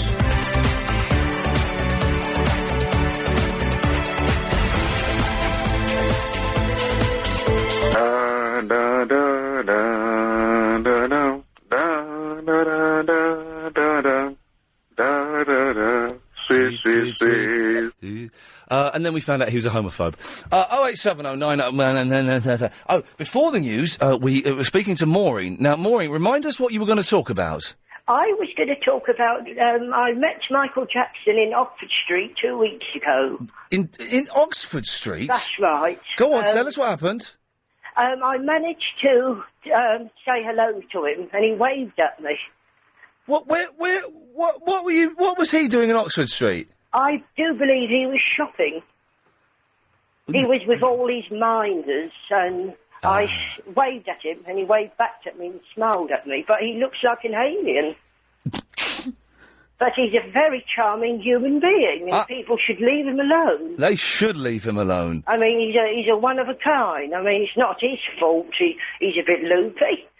He didn't have a child at all. No, he was a pop star at the age of 2, and That's right. completely destroyed his childhood. Well, no one has had a life like Michael Jackson. Nobody. No. You should leave him alone. You should leave him alone. Leave him alone! Heal the world, make it a better place for me and for you and the entire human race. Do you know Thriller? I've seen the video, yes. Can you sing the song? I can. Go on then. It's a close to midnight, something he lurking in dark. She tries to scream, and Thriller on the shaking. It's a thriller time. Do you know any other songs? I do. I'll be there. Don't you know, baby? Yeah. Just touch my heart and I'll be there. Barry, do you know any Michael Jackson songs? We are the world. We are the children. We are the ones who make a brighter day. So let's not give in. There's a charity song. He helps children in our own lives. I know that one. It's true, we make a brighter day, just you and me. We are the world. We are the children. We are the children. We are the ones who We are the ones.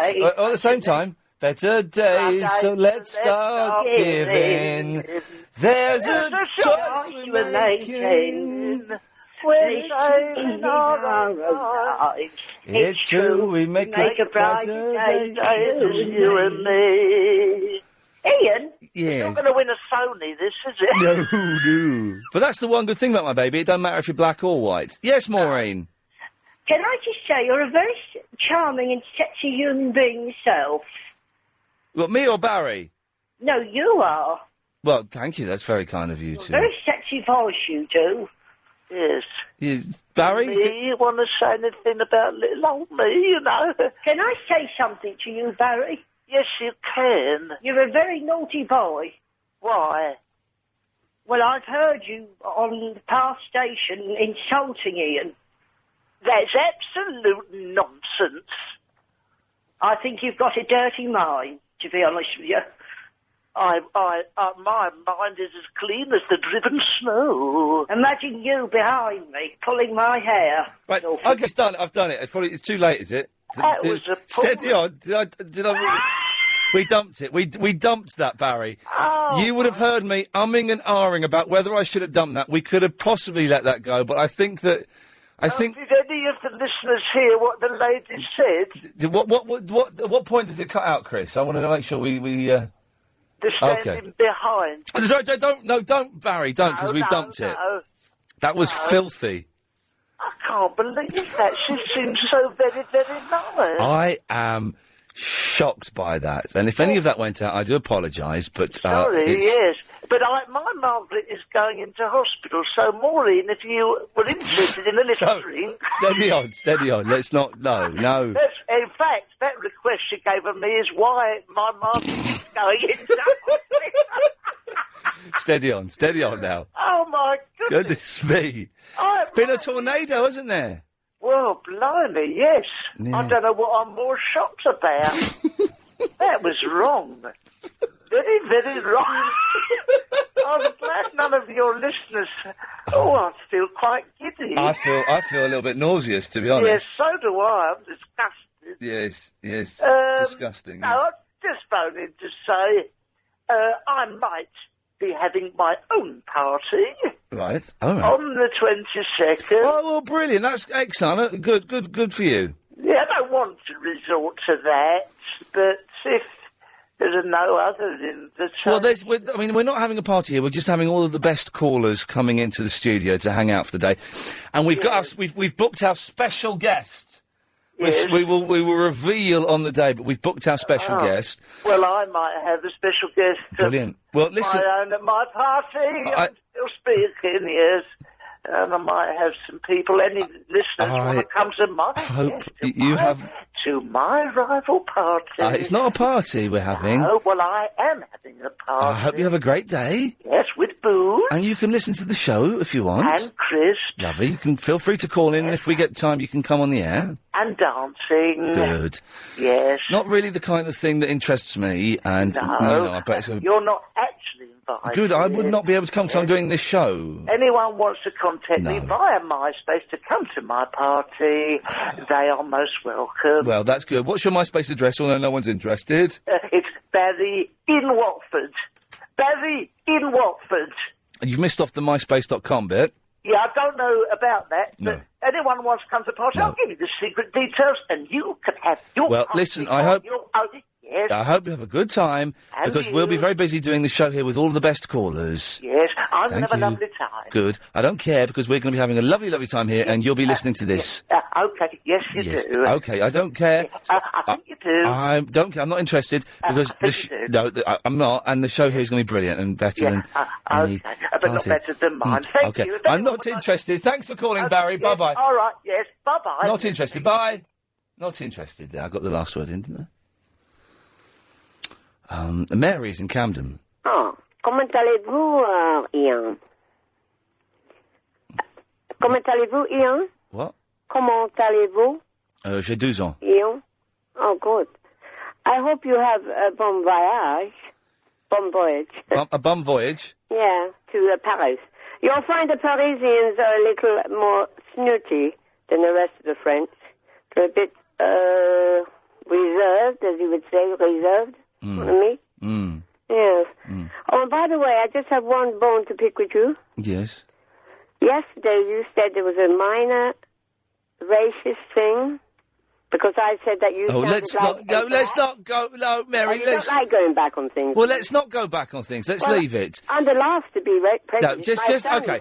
Just using the phrase, you sounded like a black. Sit slightly uncomfortable in the year 2006. You can't. You can't. Use that. You can't My actually. son is, I can't say. I say. Okay, No, listen, right, Mary. You can't say that. You just said something. We're all black or white just now. Yes, that's a Michael Jackson reference. It's a song. Oh, okay. No. Lovely, thank you. Well, this is the 15 minutes of pure hell and pain and upset. Many people in wireless show. Well, it's been a rollercoaster ride so far. Jackie's in South Mims. Hello, Jackie. Hello, should we calm things down a bit? Can we just? We had to dump someone. We've had rudities. Oh, it's not. Oh, that's not good, is it? That's not good. I was talking to someone yesterday about you, and they were saying you don't speak to him on the radio, do you? And she thinks you're just the best. Really? Yes, her name's Leslie, and she thinks you're wonderful. Hi, Leslie! Oh, she'll call in, hopefully. No, she won't. Because she hasn't called in before. She's a bottler. Did you escape the tornado? I was in central London, in Soho, when the tornado hit, and I heard that, there was a 11:15, as everyone said, there was a clap of thunder, it went dark, it got a bit windy. But it's all a bit boring, isn't it?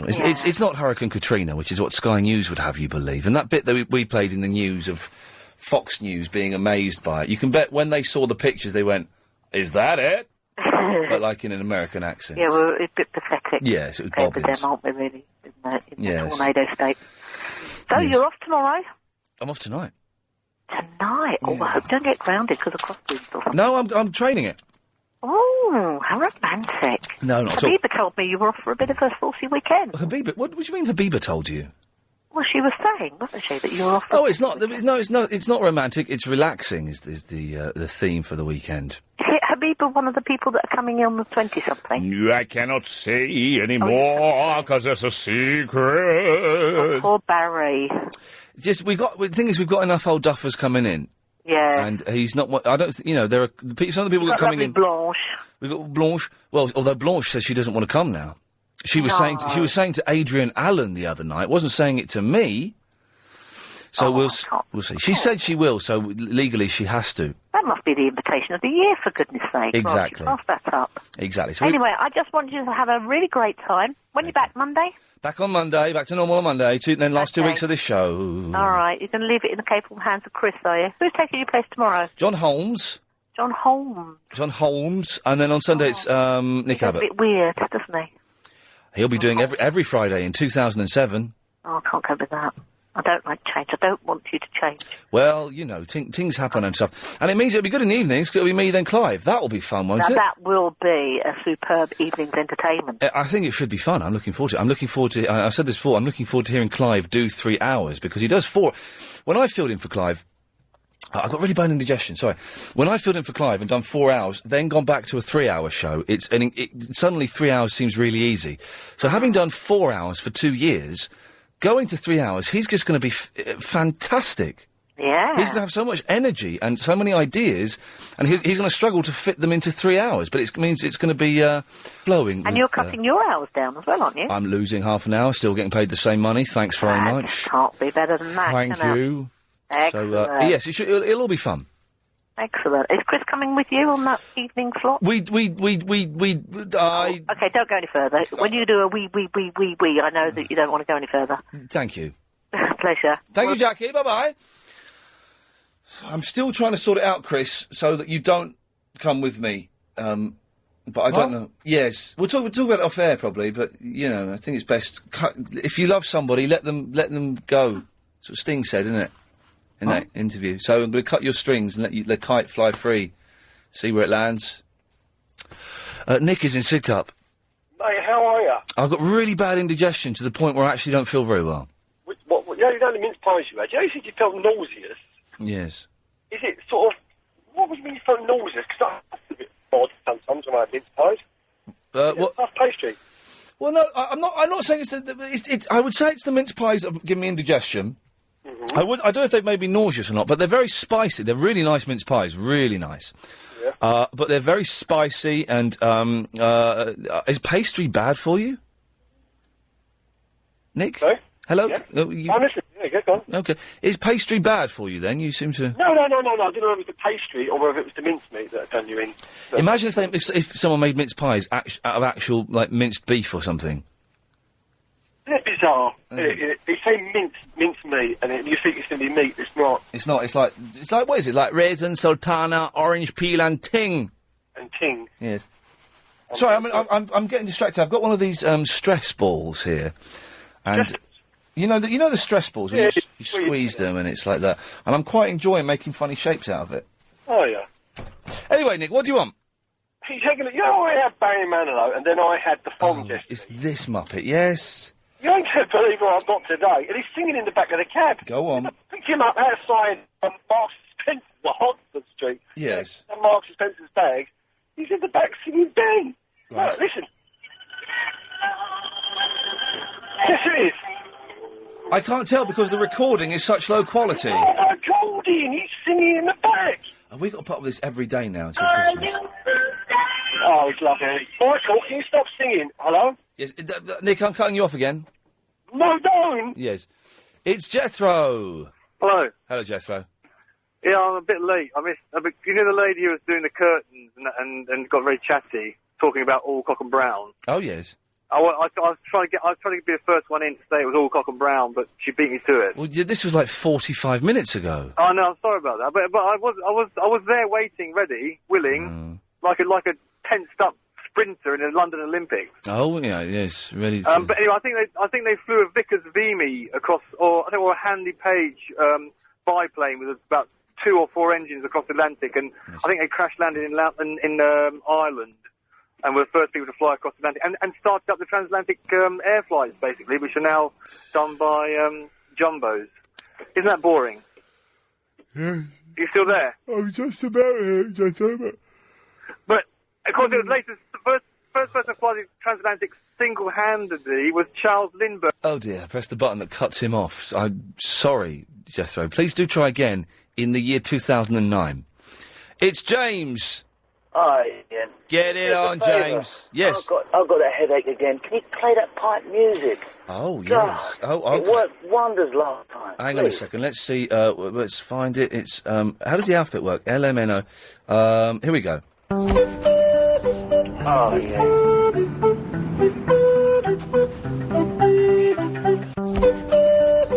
That's fantastic. Was that all right? Oh, it's wonders. Saved me buying some paracetamol. Great.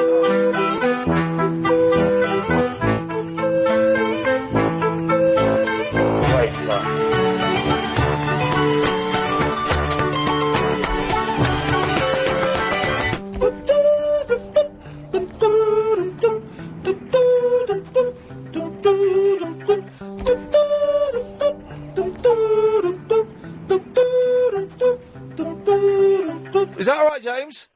You're a star, mate. Good Thanks lad, very much. anytime. If someone should record that, and I've got really bad indigestion.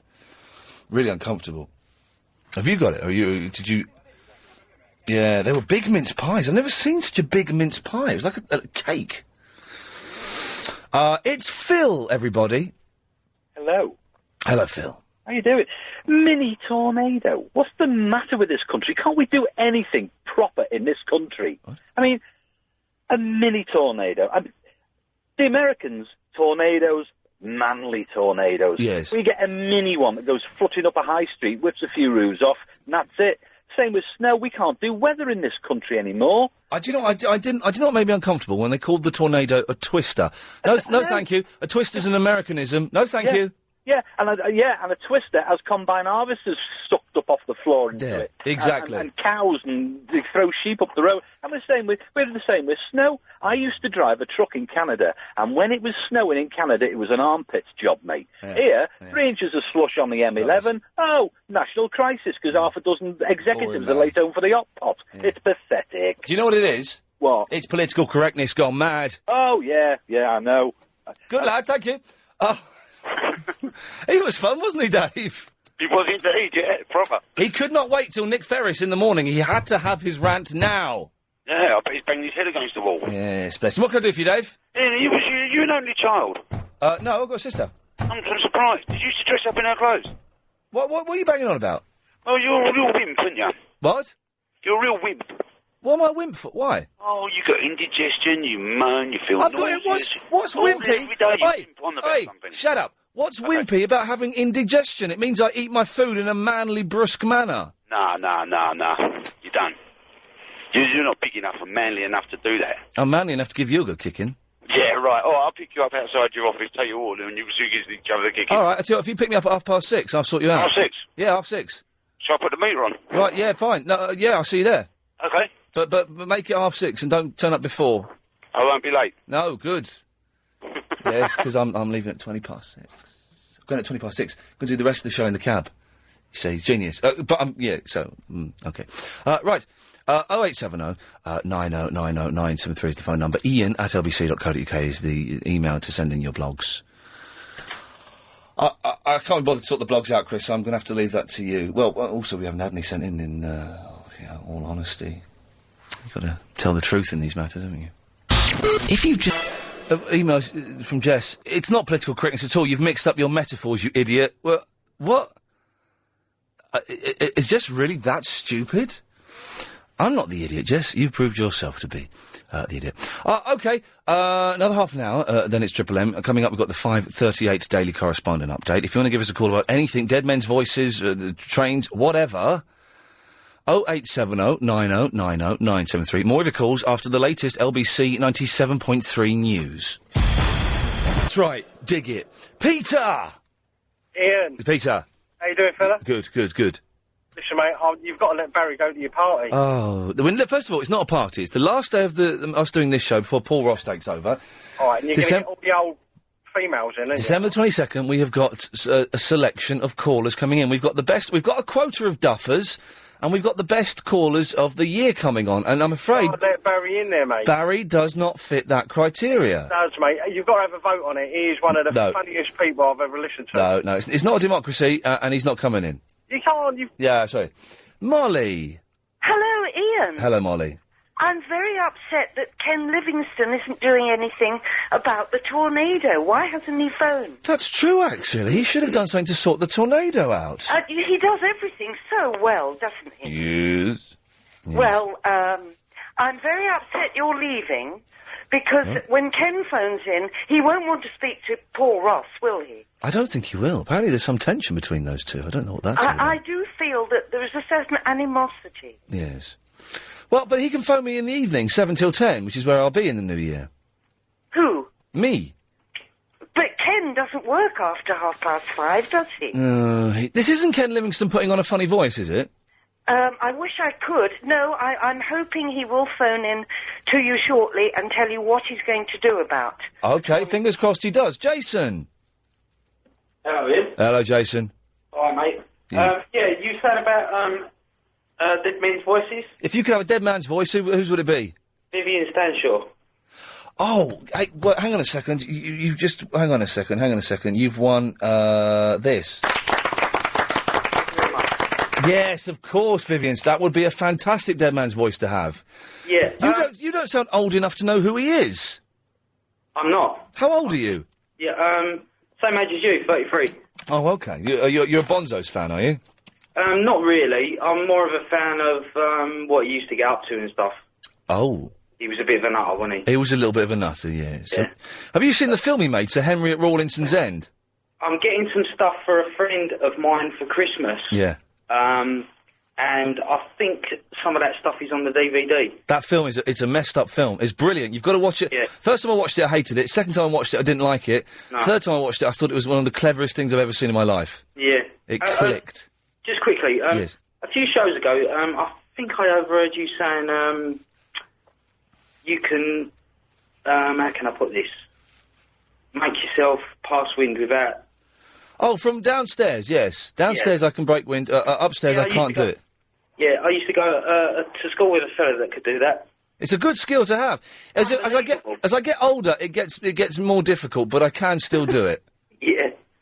Is that all right? Yeah, there was a guy on telly that used to do it. He used to dress up like a baked bean. What was his name? Yeah, what was his name? Did you see the one, I don't know how I'm going to explain this.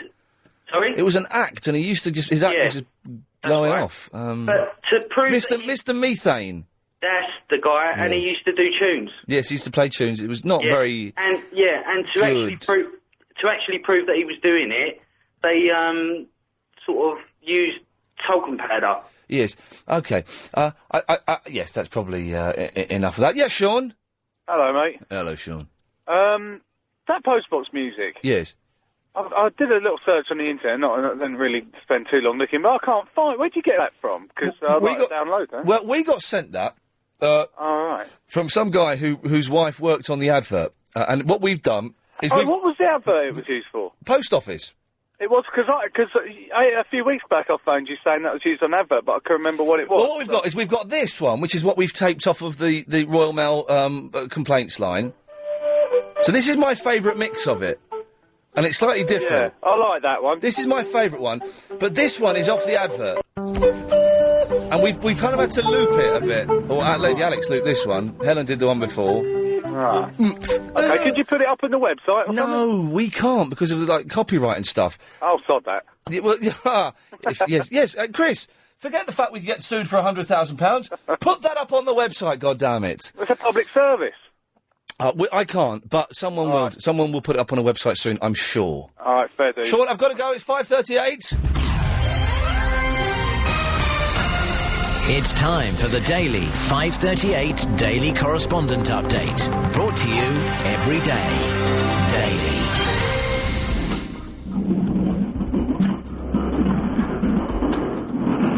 Hello?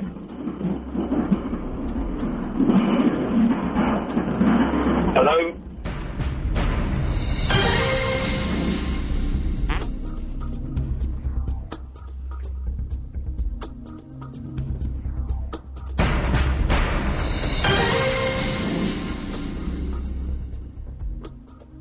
Hello? The LBC, yeah? Yeah, I'm ringing up about his indigestion.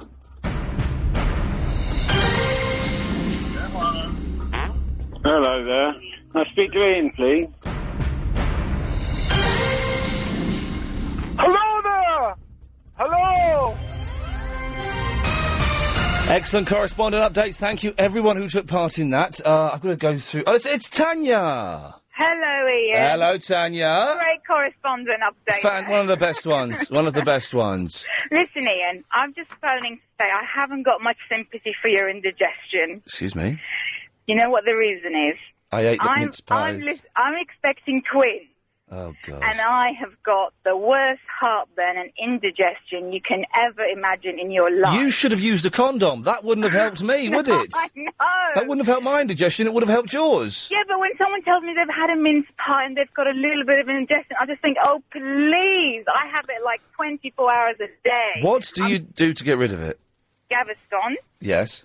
That's the only one. And Rennie. But that's all I can have. I'm not allowed to take, like, medication or anything. Oh, no, you're not. Go and get yourself a couple of chalky rennies and you'll be fine. Tanya, thank you very much, even though you're a very unsympathetic, cold woman. Yeah, I know. Take You have care. a lovely day. And you, bye-bye. 0870 90 90 973. Line 5, you're on the wireless. Hello, Chris. Ian, how you doing? I'm good. Hi. Good. I bought a diary today for 2007. Oh, yeah. The days of the week in the diary started on a Sunday. Now, I'm under the impression that the week starts on a Monday. We've had this before. Yes, the week does start on a Monday, but you'll get some fruitcakes who will phone in and say, oh, no, it doesn't. The week starts on a Sunday. No, it don't. Of course it starts on a Monday, but there will be some idiots now, for the rest of the show, phoning in saying it starts on a Sunday. Oh, but man. they're wrong. Well, what about the guys who made the diaries then? Are these the people who ring in? Are these the type of people that create the diaries? You want to take that diary back and get a decent one that's got the week correctly set up. All right, I'm off. I'm going back to the shop then. Good lad, thank you. Steve! Hi, Ian. It's Steve from Waltham Abbey. Hello, Steve. How's your auntie? All right? Auntie Peggy, isn't it, who lives in Waltham Abbey? It's Auntie Pat, and I don't know if I do beg your pardon. No, Auntie Pauline. Auntie Pat lives in Milton Keynes. Auntie Pauline lives around there. Yes. Anyway, yes. Dead man. Yes. I'd like to be, if I came back, Kenneth Williams. You'd have the Kenneth Williams voice, would you? Oh, and not half. Yes, I would. No, that's Fluff Freeman. Oh, sorry, no. Oh, we can put him in the list now, can't we? Yeah, stop mucking about. I want to be Kenneth Williams. Not half. Yes, excellent. It works. So he's officially in the list. Lyndon. Ian. Lyndon. What is up with your 538 correspondence? They're terrible. Well, got to be honest, Lyndon, we've not had too many of them calling in recently, so we've kind of had to cheat it a bit. No, Sherlock. I was going to swear then, but not quite. It was very obvious that you've not called anybody because people are ringing up, they haven't a clue why you're calling them. Can I just say, in the new year, the 5:38 Daily Correspondent Update will not be in the new show. Because it starts at 7.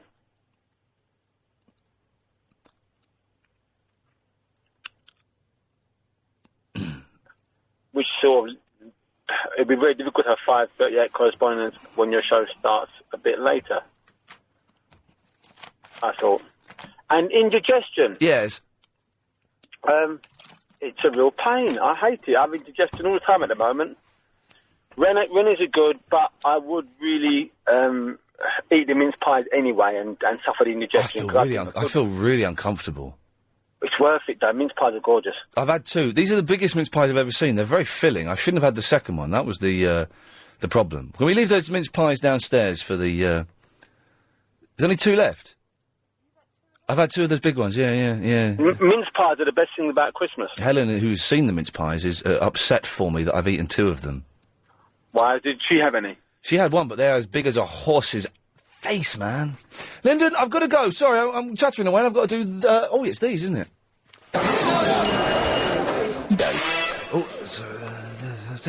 Okay, let's rattle through these calls. Let's rattle through them. Neil. Yes, Ian, hello. Good. Very good. Two things on the agenda, Ian. Okay. First of all, dead man's voices. Yes. Not sure if he's dead. James Earl Jones, please. We've had him. No, he's alive and well, so you can't use his voice, I'm afraid. Oh, dear. Okay, second, you mentioned ganglions in a previous show. Ganglions, yes. Yeah, ganglions, yes. I met a guy today with bulbous fingers. Every one of his little digits were bulbous. I think it's a vitamin deficiency. Can anyone help me? Okay, Neil, keep listening. Ian. Hello, Ian. Hello, Ian. Did you say you was going to get a taxi to Waterloo? Yes. I've just been speaking to my friend who's a black cabbie. He said the roads are heaving. Oh, jeez. So you're better off getting a train. But Ian, listen, what cool bloke put an S in lift? Yeah, it's a nasty man. Sherry. Hello, Ian. How are you? I'm fine. How are you? I'm okay. What's been happening? Well, I've made the mistake of booking a cab to take me to Waterloo, and it's going to be too busy. But it'll be all right. Fingers crossed, we'll make it. Are you going on the Eurostar? Yeah. And what time are you leaving? 8:45. Oh, no, it'll be fine. But there's really bad traffic, and there's been a tornado, and it's Friday, and it's going to be a ridiculous time, and... You're going to Paris? Yes, apparently That'll be lovely. It'll be all right. Anyway, a couple of things. Yeah, go on. We're just going to Annabelle's parents' evening. Oh, right. That'll be interesting. Yes. I'm hoping it'll be good. But her parents' evenings, do you still get told, oh, Annabelle wasn't very good, she was a little bit... Well, I don't know. Oh, you're going to find out. Okay. So we're keeping our fingers crossed. Parents' evenings are scary. For the kids, they're scary, man. Yeah. Unpleasant. Yeah. And the other thing is... Yes. Are you going to keep the correspondent update on the new show? The 5:38 Daily Correspondent Update will not be on the show. But that's the 5:38 correspondent update. You could do an 8:38 correspondent update. Yes? You're not answering me now. Thanks for the call. It's Jenny. Ian, hello, how are you? Jenny. Jenny.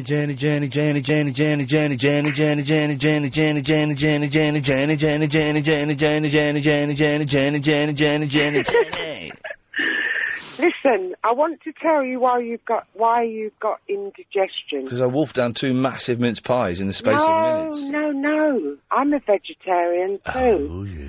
And they've got animal fat in them. Oh, dear. Well, but that's not why I've got indigestion, you silly sausage. It is, because you're not used to it. Of course it is. But I've eaten stuff that's had animal byproduct in before. No, it's not that. Oh, well, then you should stop wolfing them down. That's exactly what I should do. Stop wolfing them down. Thank you, Jenny. Line 1, you're on the wireless. Hello, Ian. Well, I've got a suggestion to solve your problem, how to get to Waterloo. Yeah? Well, you know you've had some decent members of the public phone up saying they'll give you a lift, Yes. Wouldn't it be great if a decent member of the public could give you a lift on a motorbike or a moped? I've got a suitcase with me, man. Okie dokie. Oh, sorry about that. No worries. They've gone. Line 9, you're on the wireless. Yes, hello there. I'm just phoning up about the caller that was on about ADHD I heard a few moments ago. Just wanted to say that my son has got ADHD. He's had it since he was about 25. Hang on, I think you're on the wrong... We weren't talking about ADHD. LBC? Yes. My uncle just phoned me up. He was in his London taxi. And he said that a woman phoned up and said there's no such thing as ADHD. Not on... do you know, I think he may have been listening to BBC London, because it wasn't on here. I've been here since 3 o'clock and we have not... Right, maybe it was BBC London then. It may have been. I do apologise. No, hey, that's all right. Sorry about that, but thank you for calling. I hope That's okay. Find the right Thank you. station. Bye-bye. Bye-bye. Blimey. We weren't having it to start with. Line 9, you're on the wireless. I've got a wicked way for you to get there. Go on. So there's Waterloo. Yes. Blue siren on the car. It's an idea. Well, we'll try it. Line 8, you're on the wireless. Hey, Ian. Yes. You know this Waterloo business? Yes. Why don't you leave now? Bunk off for a while. Well, yeah, there's bunking off, and then there's taking the Michael. And I think going now would be... Anyway, I've got a car booked for 20... I'm in trouble. I don't give this stuff. I've got a car booked for 6:20. I'm going to do the last quarter of an hour of the show on the phone. We'll do the last quarter of an hour... what is it? 37 minutes on the phone. No, you're very naughty man. Line 2, you're on the wireless. Hi, what are you saying, Ian? Is it Rude Girl? Yeah, Rude Girl here. Hey, Rude Girl, you came second in yesterday's Amy Winehouse competition. You cut me off when I was the better one, Ian. People were playing it on Clive Bull's show last night, the Amy Winehouse competition. Well, you know, it was the judge's decision is final. Oh, I don't think that was right. Can I tell you about my mission for life? Yeah, go on. What it is, basically, it's like Jamie Oliver did, but I think, like, to help the cause of bullying and obesity, I want all the children to compulsory do martial arts for an hour every week. From primary school upwards, like they do for swimming. Yes. I do martial arts myself, and I think that would help bullying, as the kids would be more confident and they could learn how to defend themselves. But the bullies would be more confident and they'd be even tougher. But the bullies are bullies because they have this lack of self-esteem within themselves. Yeah, right, but they'll have more skills in which to... When you learn how to defend yourself, it takes the aggression out of you and it diverts the aggression. But you just have kids having wicked karate fights in the school playground using nunchucks and stuff. When I was a little girl and I've not had one fight in my whole life. That's because you're a lightweight. No. Yes. No. Yes. I'm medium weight. Oh, is that you fighting? Okay. Well, it's a good idea, Rude Girl. Okay, if anyone would like to help me on my mission, then feel free to get me on MySpace, The Real Rude Girl. Okay, thank you very much. It's the greatest tale ever told. The cab's just cancelled. That's not good, is it? I guess actually just cancelled. Let's, I've got to pay cash. Okay, right, fine. Tina! Hi, Hello. Ian. I'm not fishing, right? But you just said it was Friday today. Well, it's my Friday. Oh, okay, all right. So who's doing your show tomorrow? John Holmes. John Holmes. He's going to do his computer games on the radio, Split is he? Cell on the radio, and all of the other fun things he does. And listing markets in London. That's it. I don't know, I've not heard the fella, but I'm sure, yes, it'll be very good. Okay, all Thank right. you. What have we got? Oh, there we go. Line 9, you're on the wireless. Hello? Hello, Line 9. Sorry, I just heard somebody sort of say something about a boring conversation with Clive Ball.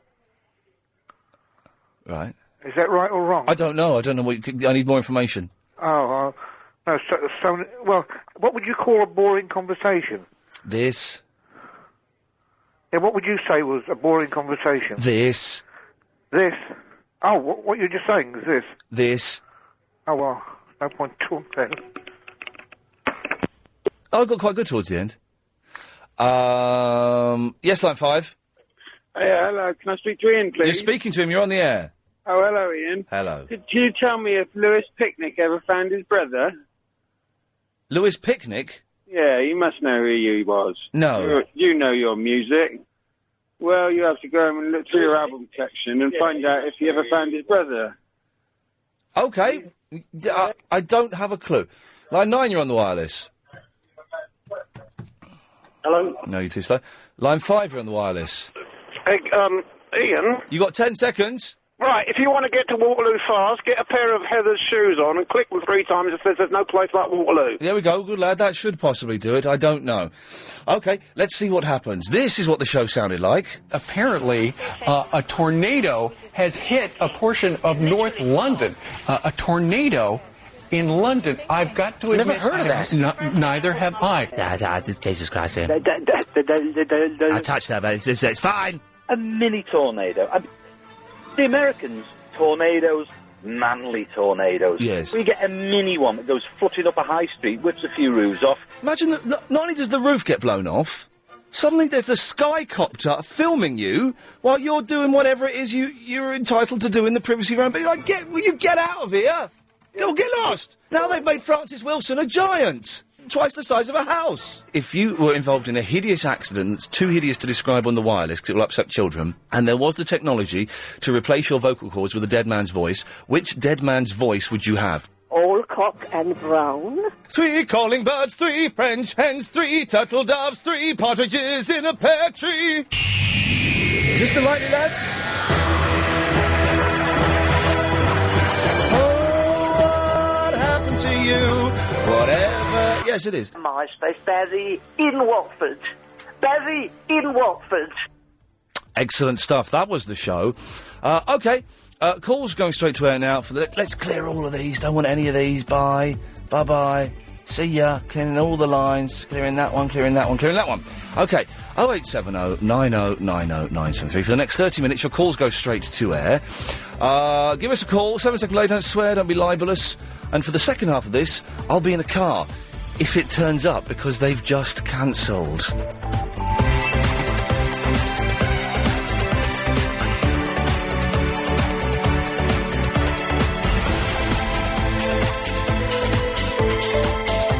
Can we start the music?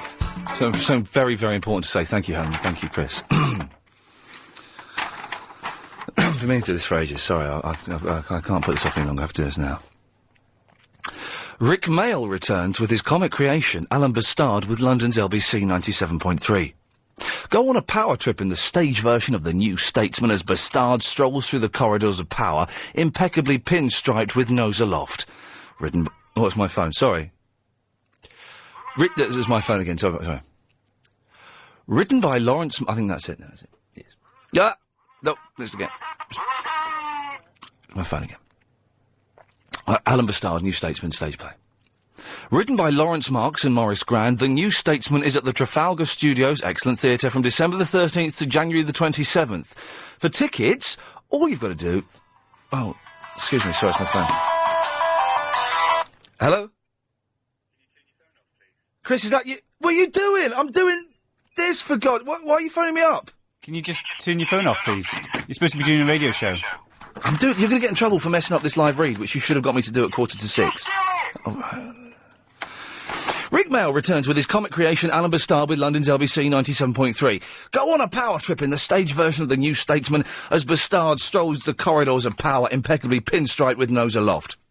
Written by Lawrence Marks and Maurice Grand, The New Statesman is at the Trafalgar Studios from December the 13th to January the 27th. For tickets, all you've got to do is log on to lbc.co.uk or call the LBC ticket line on 0870 3800 973. That's 0870 3800, so it's in the States, 973. Rick Mail's Alan Bastard in The New Statesman at the Trafalgar Studios with Lodnon's LBC 97.3. They spelt London wrong. Line 10, you're on the wireless. Standard, Evening Standard classified news. As the lady driver said earlier, it was a man. Also, Ian's away for the weekend. So have a great weekend, Ian. More news next week. Pass it on.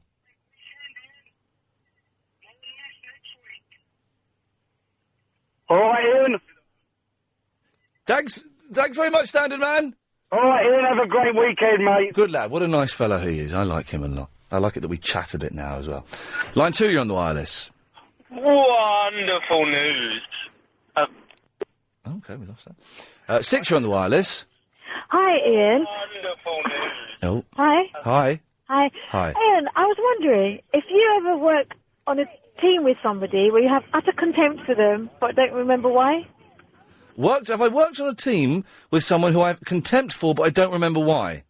Yeah. No. I work with somebody that, well, it's kind of gone over to the other side where I don't have contempt now, and I've forgotten why. Is it a man or a woman? A woman, and we don't talk to each other. Oh. And I'm constantly getting emails from the person who sits behind me saying she's giving you evils again. Well, what happened? I don't know. She hasn't forgotten whatever it is that's supposed to have happened. And I never ever knew. Did you sleep with her man? No, I doubt she's got one. Oh, did I say that out loud? Oh, look, see, you're a bitch. Oh, yeah. Yes. I am now. She's turned me into one. There you go, you see. Well done. Yes, hello, Line 10, you're on the wireless. Did you notice that the MP in the news said that Britain and Wales are two separate places? I did not notice that. She actually said that Brent is the most diverse borough in the whole of Britain and Wales, like as if Wales is a separate entity. Well, maybe they know something we don't know. Line 3, you're on the wireless. It's Jethro again. Oh, hello, Jethro. Listen, when you get to Paris, yes, if you see Isabel Adjani, yes, tell her that I'm sending her my love, and I put her above my Aberdeen Angus bulls. Okay, I'll certainly pass that on. 6, you're on the wireless. I discovered from www.deadoraliveinfo.com that Robert Earl Jones, who is James Earl Jones's father, died only a few months ago at the age of 102. That's spooky, isn't it? Because we were just talking about James Earl Jones. Turns out his dad is... Was it his dad or his dad, was it? He's dead. 102. Ooh.